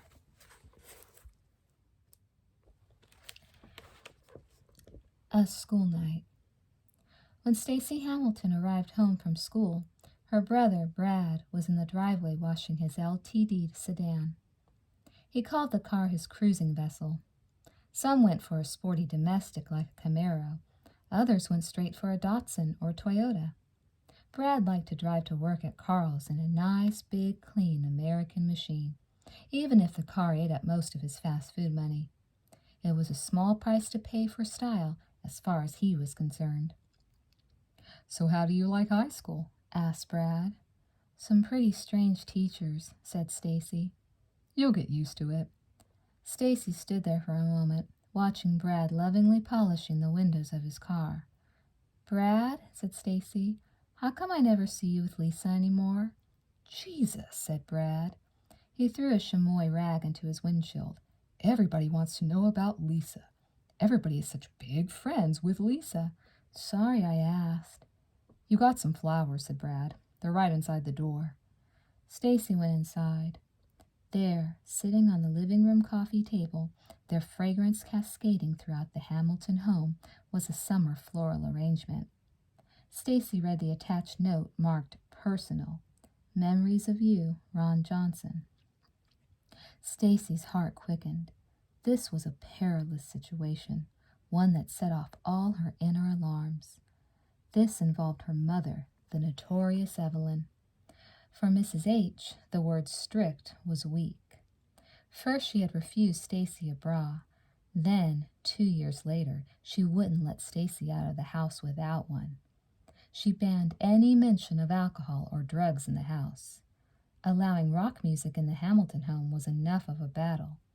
Once Evelyn threw away a copy of AC/DC's If You Want Blood album because there was blood gushing from the lead guitarist's mouth and chest on the cover. She wouldn't even consider discussing the subject of dating until Stacy had reached the age of 16. Evelyn also had a nose like a foxhound. Once, when Stacy had come home from her first concert, a major fight, her mother even sniffed her clothes. "I smell marijuana smoke. I smell it all over you." "No, you don't, Mother. You're crazy." "Don't call me crazy, young lady, and don't you ever come home smelling like a marijuana factory again. Do you hear me?" "Yes, Mother, but there was no marijuana smoke around me. You're wrong this time." But, of course, Evelyn was right. Marijuana had been all around her, all night long. Stacy did not relish the act of lying to her mother. That much she knew. In fact, she had made a private pact with her conscience that called for a moratorium after her 16th birthday on white lies and sneaking out. Until then, however, it was a matter of survival. Stacy gathered up the floral arrangement and headed back outside to her brother. She fanned the door a few times. "Brad, have Mom or Dad seen this?" Brad was concentrating on his chrome job. "Not home yet." "Brad," said Stacy, "what would you say if I asked you to just put these flowers in the trunk of the LTD and get rid of them at work?" "I'd say," responded Brad, "who the hell is Ron Johnson?" Stacy had expected her brother to give her a lot more trouble about their both attending the same high school. But Brad had been supportive, almost helpful. Brad, his little sister had decided, was in the "I'm an adult" phase. Growing up, they had argued a lot. Almost every fight had been over the phone. When Brad wanted to use the phone, he wanted to use the phone. He would make Stacy give up the line by the cruelest of methods, by listening in on her conversation. Stacy would yell, threaten to go to Mom and Dad. Then Brad would sing into the extension, hum, laugh, anything to destroy the conversation entirely. When Stacy ran to complain to their parents, Brad would simply use the phone just like he wanted to while everyone else fought. Evelyn and Frank Hamilton were easy on Brad, the oldest child. It had been their philosophy that the male should be fully prepared to go out into the world and provide for a family. How this had translated into the family chores, Stacy was not sure. Brad, the provider, didn't have to do the dishes, or his own sewing, or clean the floors. No, all her parents had asked Brad to do was the man's chore, taking out the trash. "You're a wimp," Stacy would tell her brother. "How come when you were 15, Mom and Dad never even cared what you did on a school night?" "'Cause I'm not going to get raped," Brad would respond. "You can say that again." Once Brad had started working at Carl's Jr., Stacy noticed an immediate change in her brother. He started with bad weekend hours, a busboy making $2.90 an hour wages. But even Stacy could see he loved the whole idea of going to work, clocking in, getting paid, and rolling home still wearing his Carl's name tag with a few bucks in his pocket. Not long after that, Stacy spotted Brad with a bus station paperback called Power with Class. She noticed he had made graphs of his hours and wages and taped them to his closet door. Someone taught Brad how to work the fryer at Carl's, and there was no looking back.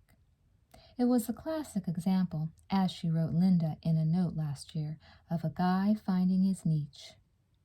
They hadn't squabbled much about the phone lately. Stacy had taken to asking Brad first, before she even picked up the receiver. "Do you need to make a call, Brad?" "Nope," said Brad. "I use the phone at work." There was a muffled knock at Stacy's bedroom door late that night. "Who is it?" "Brad." "Come on in." He looked tired from a night at Carl's. "What's going on?" "I got rid of those flowers for you." "Oh, thanks a lot," said Stacy. "That was pretty embarrassing." "What did you do? Die?" Stacy looked at the rug. "It's just some guy from Swinson's. You don't know him." "Does he go to our school?" "No, you don't know him." "I don't care if you tell me or not," sighed Brad. "I've got something else on my mind." "Is everything okay at work?" "Oh, yeah," said Brad. "Oh, yeah, work is fine." "What's wrong?" "Lisa," said Brad. "That's what's wrong." "Are you going to break up with Lisa again?" Brad got up and started to pace. Lisa had been his girlfriend for the past year and a half. They'd met in typing class. She was pretty. She was friendly. Too friendly, Brad was always saying. He had no idea how popular she was until scores of Lisa's girlfriends started coming up to him every day, passing notes, telling him, "Lisa likes you." They went out once. They started going together. They'd been together ever since. Brad had gotten her the intercom job at Carl's, and now her hours were almost as good as his. She was even an excellent student. All in all, as Brad once told Stacy, Lisa was the kind of girl who makes friends with your parents. "I've been with her almost 2 years," said Brad. "I've been doing a lot of thinking. It's a new school year, my last high school year. I think I want my freedom." "Why? Because she won't sleep with you?" Brad glared at his younger sister. After all, it was he who had the sticker on his car that said sex instructor. "Where did you hear that?" "I'm just guessing." Brad shrugged. "It's true." "What do you mean?" Stacy felt Brad's steadier face. Everything about him said, "This is serious." He continued in a tone of voice that was meant to cut across the years of brother-sister squabbles. "I don't know what to do," he said. "We've gotten close, but she always says that she can't go any farther. She has this thing about sex. She doesn't think it will feel good or something. We make out for a while, and then she always goes, 'I don't want to have to use sex as a tool.' She says that all the time. And I say, 'Tool for what? We've been going together almost 2 years.' Then she says she doesn't want to talk about it anymore because that ruins everything, and she's out of the mood anyway. It kills me. I go to school and everyone goes, 'Hey, hey, hey, how's Lisa? She's such a fox.'" Brad shook his head, and I'm thinking, tool for what? "Maybe you just need to give her some time. She's so nice, Brad. That girl really loves you. Everyone loves Lisa. Everyone loves Lisa. But everyone doesn't have to be her boyfriend." Brad and Stacy talked for several hours that night. It was one of their first meetings on equal turf. They knew that it wasn't usually wise to entrust a family member with information that could later be used against them. But on this night, Stacy and Brad broke the rules. Stacy had waited for the perfect time, and then she popped the big question. "Hey, Brad," she said, "are you still a virgin?" "Why?" "I don't know. I was just curious." Brad grinned. "Maybe yes, maybe no." "You're not a virgin?" "I didn't say that." "But your face did." They laughed. "Are you still a virgin?" Brad asked his sister. "Maybe yes, maybe no." "Don't give me that shit. I know you're still a virgin." Stacy kept smiling and changed the subject back to Lisa. "What are you going to do, Brad?" "I've made up my mind," said Brad. "I've got to break up with her. I've got to do it once and for all. There's a world of girls out there. When you're young, you have to play the field." Sometimes Brad stayed up and watched late night, Love American-style reruns. Stacy had noticed the dialogue cropping up in his speech. "I'm a single, successful guy, and I've got to be fair to myself."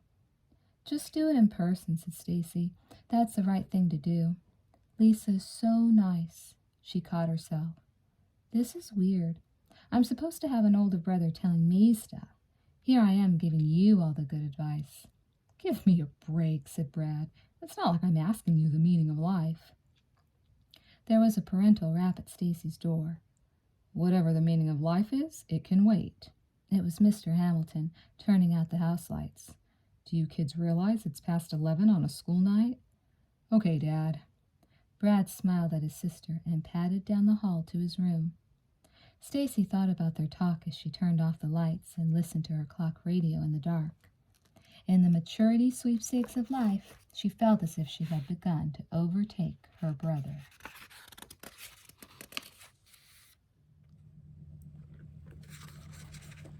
The attitude. It was one of the cruel inevitabilities of high school, right up there with grades and corn dogs. After 13, girls tended to mature at a rate of 2 to 3 times faster than boys. This led to a common predicament around Ridgemont High.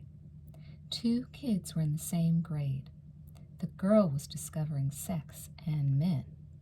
The boy, having just given up his paper route, was awakening to the wonders of Gothic-style romance. High school could be murder on a guy like Mark the Rat Ratner, 16. He was not blessed with the personal success or the looks of a Brad Hamilton. To junior Mark Ratner, high school girls were mystical, unattainable apparitions, so close and yet so far away. "I am in love," said Mark Ratner. He clutched his heart, spun in a circle, and landed on his buddy Mike Damone's bed. It was after school, 3 weeks into the school year. "In love." "Oh, yeah?" "Oh, yeah," said Ratner. "This girl is my exact type. It's her. It's definitely her." "It's definitely your mama," said Damone distractedly. He was in the middle of his after-school ritual. Every day, Mike Damone came home, set his books down, mixed himself a tall Tia Maria and cream, and blasted Lou Reed's live rock and roll Animal album on the family stereo. "Damone, you gotta listen to me." Ratner turned serious very quickly. In high school, everyone had a coach. For Ratner, this was Mike Damone, and Damone wasn't even paying attention. "Come on, Damone." They were both juniors and both lived in Ridgemont Hills, but Ratner and Damone were nothing alike. Mark the Rat Ratner, a pale kid with dark hair that tilted to one side like the Leaning Tower of Pisa, had lived in Ridgemont all his life. He had grown up in the same house and gone to all the same neighborhood schools, of which Ridgemont High was one. Ratner was even born in University Hospital, just across the street from his house. Mike Damone was darker, with longish black hair parted down the middle and a wide, knowing smile. He was a transfer from Philadelphia, where women are fast and life is cheap. Damone and the rat had a perfect relationship. Damone talked, and the rat listened. "All right," said Damone. "All right." He straddled a chair in his room, facing the rat. "Tell me all about it." "Okay," said the rat. "It started out just a typical day. I had to go to the ASB office to get my student ID. I was thinking about other things, and then I saw her. She was incredible. She was so beautiful. She's a cross between Cindy Carr and Cheryl Ladd, and she works right in the ASB office." The rat shook his head in awe. "This is going to be such a great year." Damone sat listening to the story, waiting for more. There was no more. "Is that it?" said Damone. "You didn't get her name or anything?" "No, it's too soon." "It's never too soon," said Damone. "Girls decide how far to let you go in the first 5 minutes. Didn't you know that?" "What do you want me to do? Go up to this strange girl and say, 'Hello, I'd like you to take your clothes off and jump on me'?" Damone shook his head. "I would, yeah." "Fuck you." "I can see it all now," said Damone. "This is going to be just like the girl you fell in love with at Photomat. All you did was go by fucking film. You didn't even talk to her. What do you do, Mike? Tell me. You're in a public place, and you see a girl that you really like. Do you just stand there and give her the eye? Or do you go up to her and make a joke or something? I mean, you're a good-looking guy. You know these things." Okay, Damone sighed, but he loved it. "Here's what I do." He got up and began pacing his room, an orderly little cubicle with one huge speaker, a large poster of Pat Benatar, and a newspaper photo of a mortician's utensils. Usually I don't talk to the girl. I put out a vibe. I let her know. I use my face. I use my body. I use everything. It's all in the twitch of an eye. You just send the vibe out to them, and I have personally found that girls do respond. Something happens. "Yeah, Damone, but you put the vibe out to 30 million girls. You know something's going to happen." "That's the idea," said Mike Damone. "That's the attitude. You hear about it under a multitude of names. The knack, the ability, the moves, the attitude. In any language, it is the same special talent for attracting the opposite sex, and Mike Damone appeared to have it. They met at Marine World, the nearby marine amusement park. Ratner had gone in, applied for a job, and they had given him dining area duty, an auspicious-sounding responsibility that consisted of scraping the bird shit off the plastic outdoor tables. He didn't think it was that bad, though. It was fun for Ratner at Marine World, and there was a real spirit among the young workers. All the employees got together for functions like beer keg parties and softball games, and everything would be just fine until someone asked the rat what his department was. "Hi, I'm Leslie from the Killer Whale Pavilion. Who are you?" "I'm Mark from Dining Area Duty." "Oh," and the same look would inevitably come over the other Marine World employee's face, a look that said, "So you're the guy they got. Well, Mark, I'll see you over there sometime. Bye." The rat always had trouble recovering after that. Making new friends, it seemed, was not his particular forte. Girls had been out of the question most of his life. It seemed to the rat a matter of fate when Marine World personnel dropped Mike Damone into dining area duty as his new partner. On the first day, the rat didn't speak to Damone, and Damone didn't speak to him. On the second day, the rat broke the ice. "Hot day today." Damone looked up from the table he was scrubbing and smiled. "Sure is." Then his eyes glazed over. He opened his mouth to say something, but nothing came out. Damone turned pale and fell over backward, landing on a lawn area. He appeared to go into shock, beating his head on the grass and making tongueless noises with his mouth. Several customers gathered around. "Someone do something! He's having a fit! Can anyone help that boy?" 10 more Marine World visitors arrived to gawk at the young worker flailing on the ground. The rat rushed over to Damone's side and bent down to ask how he could help. And then, just when Damone had a huge audience, he popped back up again. He was the picture of complacency. "I'm just not myself today," he said. It was Damone's special stunt. Damone was fired after only 3 weeks at Marine World, but not before he had made fast friends with Mark Ratner. To the rat, Damone was a one-of-a-kind character, but it was beyond the twitching man acts that Damone used on occasion to rip up whole restaurants and shopping malls. To the rat, Damone was someone to study. He was a guy with a flair for living life his way, and that particularly fascinated Mark Ratner. What was his secret? "I'll tell you what it is," Damone said. "It's the attitude. The attitude dictates that you don't care if she comes, stays, lays, or prays. Whatever happens, your toes will still be tapping. When you are the coolest and the cruelest, then you have the attitude." To Mike Damone of Philadelphia, everything was a matter of attitude. Fitting into a California school was no problem for him.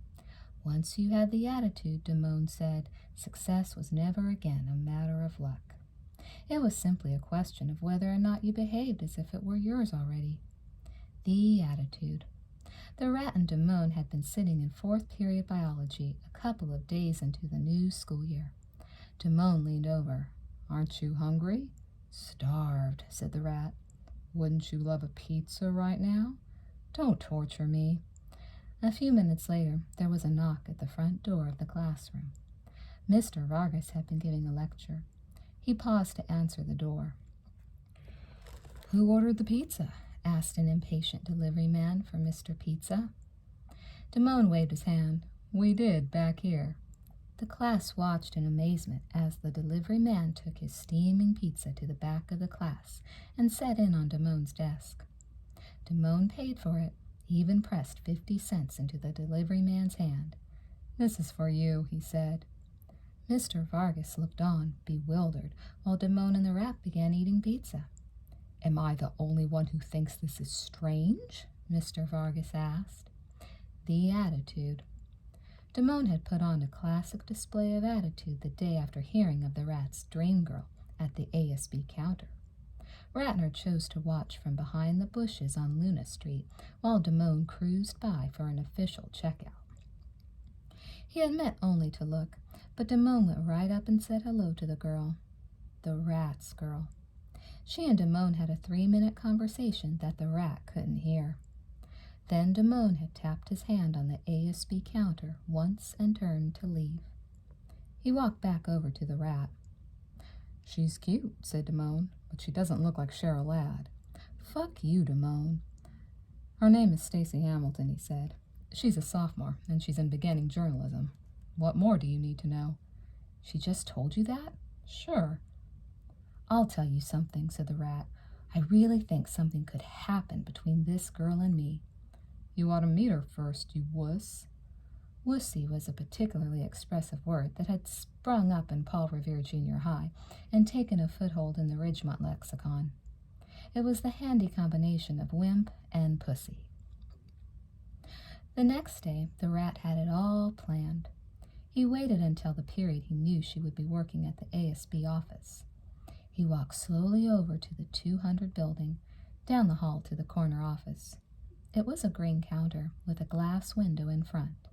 And there she was, Stacy Hamilton. Both she and Rick Byrne, the football jock, were finishing up with 2 students. There was only one other kid in front of the rat. It was a 50-50 chance, a crapshoot. Rick Byrne finished first, and the other student went to his window. Fantastic, the rat thought. Then Stacy Hamilton finished and looked at him. Next. But just as the rat stepped up, Stacy Hamilton's ASB phone rang. She picked up the receiver and held a single finger up to Ratner. It was a call from the front office, and the conversation stretched on. The 3rd attendance bell rang, but the rat stayed. Rick Byrne finished with the other student. "Over here," he said. And what could the rat say? "No, you thick asshole. No, you stupid jock. I'm already being helped, you penis breath. No, the rat didn't say any of those things. He chose the wussy way out. The rat shrugged and went over to Rick Byrne. He asked Byrne something ludicrous, some lame thing off the top of his head. I was wondering where the spirit club meets, he mumbled.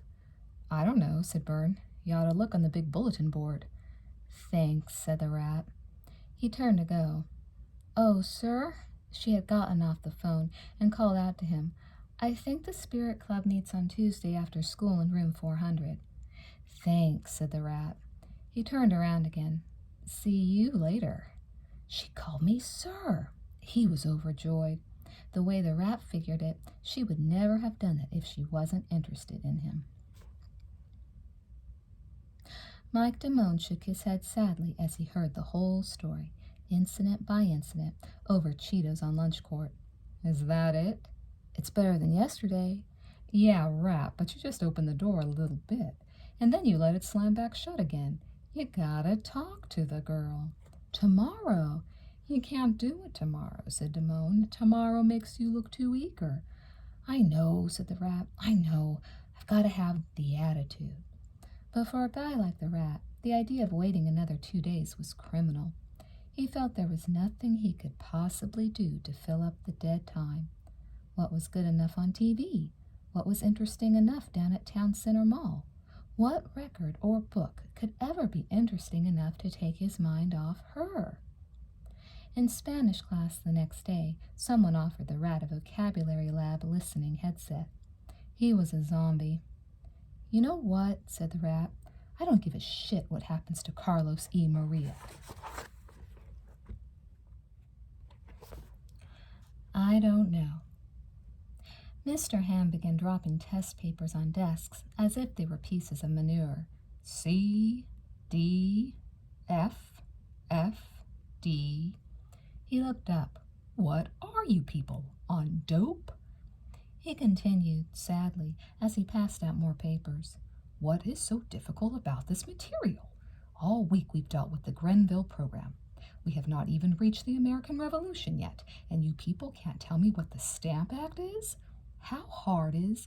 Then Mr. Hand looked up, suddenly, interrupting even himself. Where is Jeff Spicoli? Silence. I saw him on campus earlier today. Where is he now?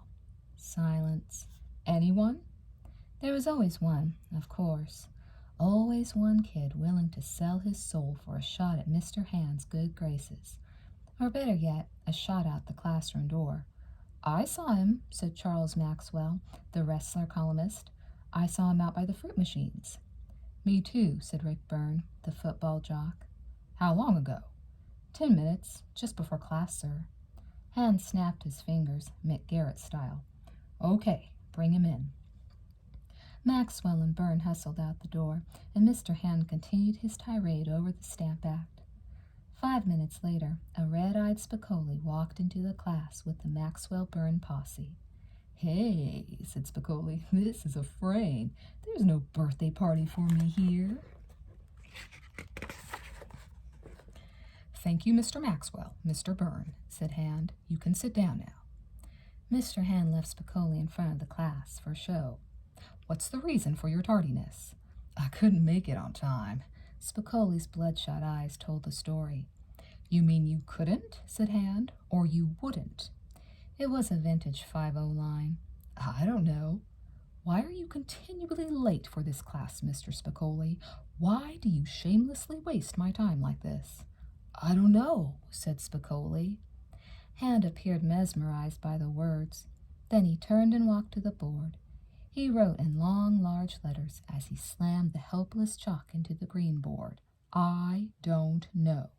I like that, said Hand. I don't know. That's nice. Mr. Hand, will I pass this class? Gee, Jeff, I don't know. Mr. Hand, when is the test? Gee, I don't know. I like that, Mr. Spicoli. I'll have to use that one myself. Mr. Hand left special instructions that the words I don't know remain in front of the class all week. People began stopping Spicoli in the hallway. Hey, they'd say, aren't you the I don't know guy? A bad day at the Friar. There was a mirror in the boys' locker room that was perhaps the finest Brad Hamilton had ever used. Well lit, the perfect height, it was just superb. The kind of mirror that showed a guy for what he was. On first period PE days, Brad spent his mirror time luxuriously. Pass the mirror test, he figured, and you were good for the entire day. He caught himself, high, from several angles, and then ran through all the basic facial movements. Brad whistling, Brad happy, Brad sad, Brad macho. Then, Jesus, he noticed a small blackhead at the base of his left nostril. Brad remembered someone had once told him that any time you popped a zip below your eyes and above your mouth, it would leave a big crater in your face after the age of 25. Brad weighed the dilemma in his mind. The same guy had once told him Colgate toothpaste was an aphrodisiac, so what did he know? Brad decided to eliminate the one tiny flaw. Now, Brad stepped back and looked at the entire portrait. People were always saying he looked like a young Ronald Reagan, and Brad didn't mind that a bit. Why, he could even see some mustache action coming in over his lip. And he was more trim now than at his best football weight. This was it, Brad thought, the lean and hungry look. The tone was set for a great day. Brad bounded through his classes, went home for an hour, and then drove to work at Carl's. Brad got along pretty well with his boss, Dennis Taylor. Dennis Taylor had been the assistant manager. The real manager had a desk job at the big Carl's building downtown for as long as Brad had been there. Taylor was 33 and still lived in his family's guest room. He was obsessively clean. His Datsun was absolutely immaculate. He washed and waxed it constantly. Dennis would even walk around Carl's with a Windex bottle. Sometimes Brad got the idea that Dennis bolted out of bed in the middle of the night, wondering if he might have missed double-checking the shake machine. A lot of people made jokes about Dennis around Carl's, but those were the people whose hours he'd hacked, or the people who just didn't know Dennis. You had to know Dennis, the way Brad looked at it, to realize that he was a pretty simple guy.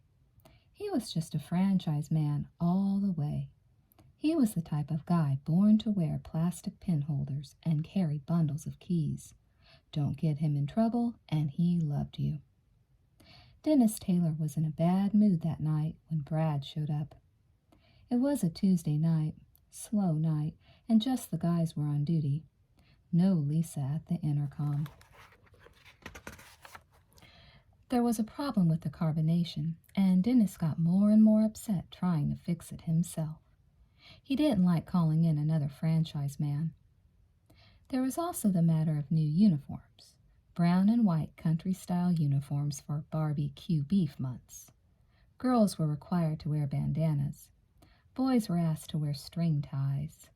A string tie? Brad balked. He hated wearing a tie unless it was something like prom or grad night.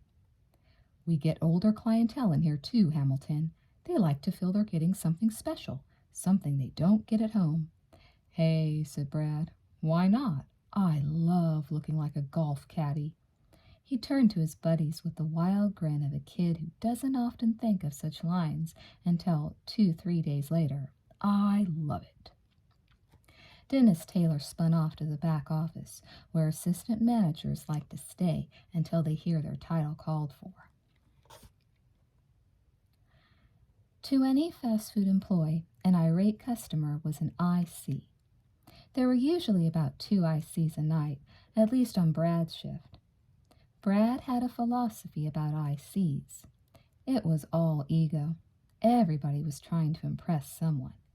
Everyone has to be a big man somewhere, and an IC was someone who had no better place to do it than in a fast food restaurant, at the expense of some kid behind the counter. The first IC of this night came into Carl's Jr. at 9:30 p.m. Brad knew she was an IC the minute she started to inspect the food before paying. She was an older woman with a silver gray wig. She tried the fries last. "These fries taste like metal," she announced. "I'm sorry," said David Lemon, the clerk, following the customer is always right party line. "I'll get you some new ones." "No," said the woman, "no. They tasted the same yesterday. They'll taste the same tomorrow. I want to speak to the manager." Bingo.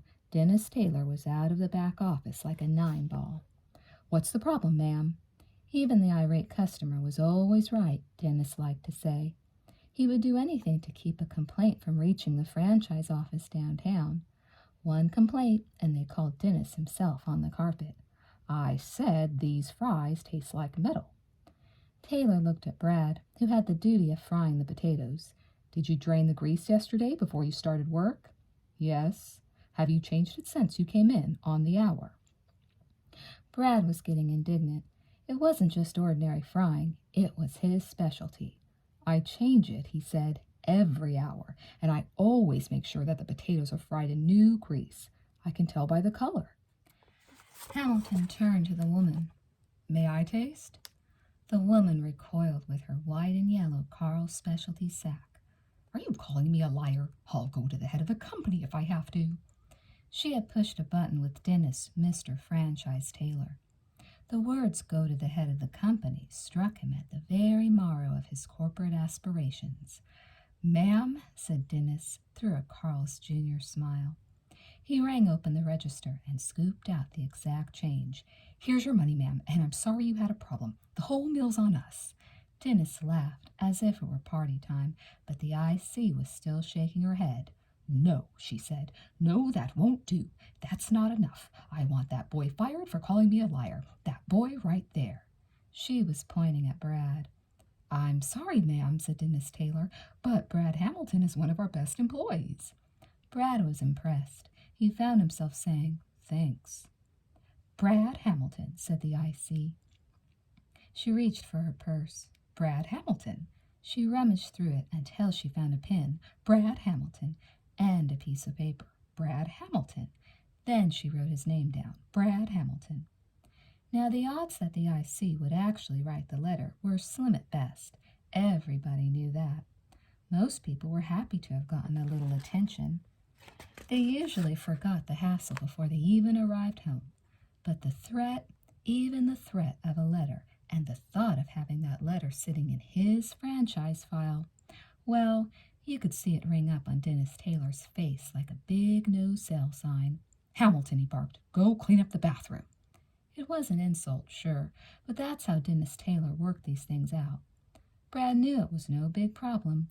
Dennis took over the fryer. In 5 minutes, he would beg Brad to come back and work it. "I'm really sorry," Brad said, and grabbed a scrub brush. He went to attack the new graffiti. "I eat big hairy pussy." Life, Brad marveled there in the John, is like a chain reaction. Someone gets pissed and then takes it out on the next guy down the ladder. Everyone has to piss on somebody. Later he went home, called Lisa, and broke up with her. Child development. One of Stacy Hamilton's interesting new classes at Ridgemont was child development. Child development was a new age tax cut class that combined bachelor arts and home economics into one big jamboree, attempting to guide young adults past the hurdles of adulthood. The class met in a double-sized room, complete with 15 miniature kitchens. The teacher was a fidgety woman named Mrs. Mellon. It was a typical contract class. On the first day, Mrs. Mellon divided all the students alphabetically into tables of 4. She passed out purple mimeographed assignment sheets and signed each table to their contract of work. Mrs. Mellon had a nervous habit of rubbing her forearms while she talked. The more nervous she was, the redder her forearms. Today she was rubbing harder than usual. "You are grown-ups," she said, "and you live in a grown-up world. Most of you already know we'll be going into forms of sexuality, birth control, domestic problems, and divorce in this class. I'm going to need these state-required forms filled out and signed by your parents." She began dropping more piles of the purple sheets on the alphabetical tables. Most of the students had already received their parental consent forms, including the sex ed forms, with the thick green Ridgemont High school rulebook sent out in August. And the school gave out more of the same forms with the first day registration papers. Now Mrs. Mellon was rubbing her arms and passing out even more of them. Somewhere along the line, a student could get the idea Ridgemont was nervous about sex education. Mrs. Mellon's class was out of control most of the time. Students came, students went. Everyone seemed to feel adequately developed as a child, so they used the class as a free-zone study hall. Most students simply brought in all their work from other classes and saved their evenings by doing it during Mrs. Mellon's lectures. This would be the third consecutive year that Stacy Hamilton would be taking a sex ed class. She felt she had seen most of the films, looked at all the cutaway diagrams. She knew what went on. But even Stacy couldn't deny that it was valuable to run through sex ed one more time. There were always some kids getting it for the first time, and they were always entertaining to watch. There had been a guy in the 7th grade whose mother told him women had teeth in their vagina. The boy must have believed it. He stood up in sex ed class one day. Stacy was there, and asked, "Do very many men get their penises cut off?" The kid quickly got himself the nickname Jaws and didn't come back to Paul Revere Junior High the next year. Someone called his home and was referred to a number in Alabama. Stacy herself had learned about sex from her mother in a supermarket in the feminine hygiene section. "There is a certain thing that adults do after they are married," Mrs. H. told her. "The purpose is to have children." She went on to explain the sexual process in such cold, clinical terms that Stacy's first question was, "Does a doctor perform the operation?" "No," said Mrs. H. "Your father and I did it ourselves." In the years that followed, Mrs. Hamilton never mentioned the subject again, not even a word. Stacy's mother seemed to consider sex an unmentionable obligation performed in unspeakable situations. Sometimes she'd say something like, "You watch out for boys with beer breath. You know what they want." And that was it. So Stacy was grateful for sex ed, even if it was old territory.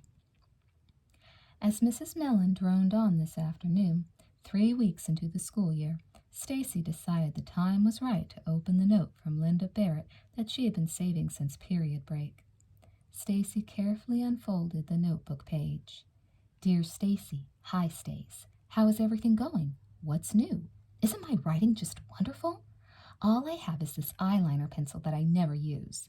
She switches here to a pen. "So hi, I've really got to talk with you about some serious stuff. Stacy, I can't believe that the vet actually called your house and talked to your mom. How did you feel when Evelyn gave you the message? Pretty weird, huh? First he sends flowers, then he starts calling you up. This guy sounds dangerous. We have got to talk. Write me and tell me how much you like this guy. I wish you weren't working every Saturday. I was thinking that it would be nice if we got together this Saturday, but I guess we can't. I gotta go now. I'll see you in about 52 minutes. I have to rewrite an essay now. Bye, Stace. Write me. Your bud, Linda." Stacy withdrew a clean sheet of paper from her peachy folder. She wrote, "Oh, Linda, oh, Linda, oh, Linda. I don't know what to do. Mom is okay. I never knew I could think of something so fast. She goes, 'Who is this Ron Johnson that called you? He sounds like a man.' I'm nearly shitting, right? But I go, 'He's just this guy from school who wants a job at Swenson's.' So then I ask her what she told him, and Evelyn goes, 'I told him that you hadn't gotten home from Ridgemont yet.' What do you think the vet thinks? I told him once I was going to junior college, and that I was 19. He's probably so mad at me. I like him. I feel kind of secure with him. I think we should go out some more, but I should tell him the truth about how old I am. What do you think? Your bud, Stacy." About 10 minutes before the end of child development, while Mrs. Mellon was working her way around the room with enchilada recipes, Stacy noticed the class disrupted by the appearance of a buxom young office worker in a tight red dress. She had come to give Mrs. Mellon a mimeographed office memo, but the simple act became a much larger production in the hands of this girl. She swung through the doorway and scanned the room with two mighty whips of her head. She took a long while to separate the top sheet from her stack of other mimeographs, pausing once to shake out her hair. Then she swung back out again. Somebody applauded. The bell rang, and Stacy found Linda Barrett on her way to the next class. "Here," said Stacy, handing her the note. "Write me back next period." The next period, Stacy received this reply from Linda. "Stace, don't you dare tell him the truth. You'll never hear from the guy again. Just tell him that you have a lot of people who like to use the phone. And until you get your own line put in, you'll call him, okay? See you at lunch, Linda." Stacy thought about it all through her next period and debated the subject further with Linda Barrett over lunch. She had to tell the vet her true age, she said. She didn't want to have to keep thinking up and hiding more lies. "You don't have to lie," said Linda. "Just don't talk about your age at all." "But I already told him I was 19. I told him I was already out of high school. I totally lied." "Now it bothers you to lie," said Linda. "But it didn't bother you to sneak out your window at night." "That's different." "No, it isn't." "Yes, it is." And so it went. By the end of the school day, Stacy's mind was made up. She was going to tell the vet how old she was, and she was going to do it in a grown-up way. He would understand, and if he didn't, forget him. Right? After school, Stacy took the H bus to Town Center Mall and picked out a card at the Hallmark store. She selected a middle-of-the-road cartoon card, nothing too wild. The face was a drawing of an intent astronomer, his telescope trained on the heavens. It said, "Don't dwell on all the mistakes of the past. Look to the future." The card opened up to another drawing of the same astronomer who had just realized the lens cap was still on his telescope, and all the mistakes you can make then. Stacy decided to wait a day before she wrote the vet anything on the inside of the card. Mrs. Mellon was still preparing the class for sex ed, rubbing her forearms, while Stacy worked out the phrasing in child development the next day. "Dear Ron, thanks a lot for the flowers. I got the message that you called. I'm sorry I didn't call you back yet. I admit I have been pretty quiet, but I have to admit a few things, like I am only 15, but that's the only lie I told you. I hope we can still be friends. Good luck at the clinic, and I hope we can talk very soon. Love, Stacy." After school, Stacy walked to the nearby mailbox and dropped her Hallmark card into the slot. Days, then weeks passed. She heard nothing from the vet. He didn't call, didn't write, didn't come into Swenson's. "Stacy," said Linda Barrett one late night on the telephone, "it doesn't look good for the relationship."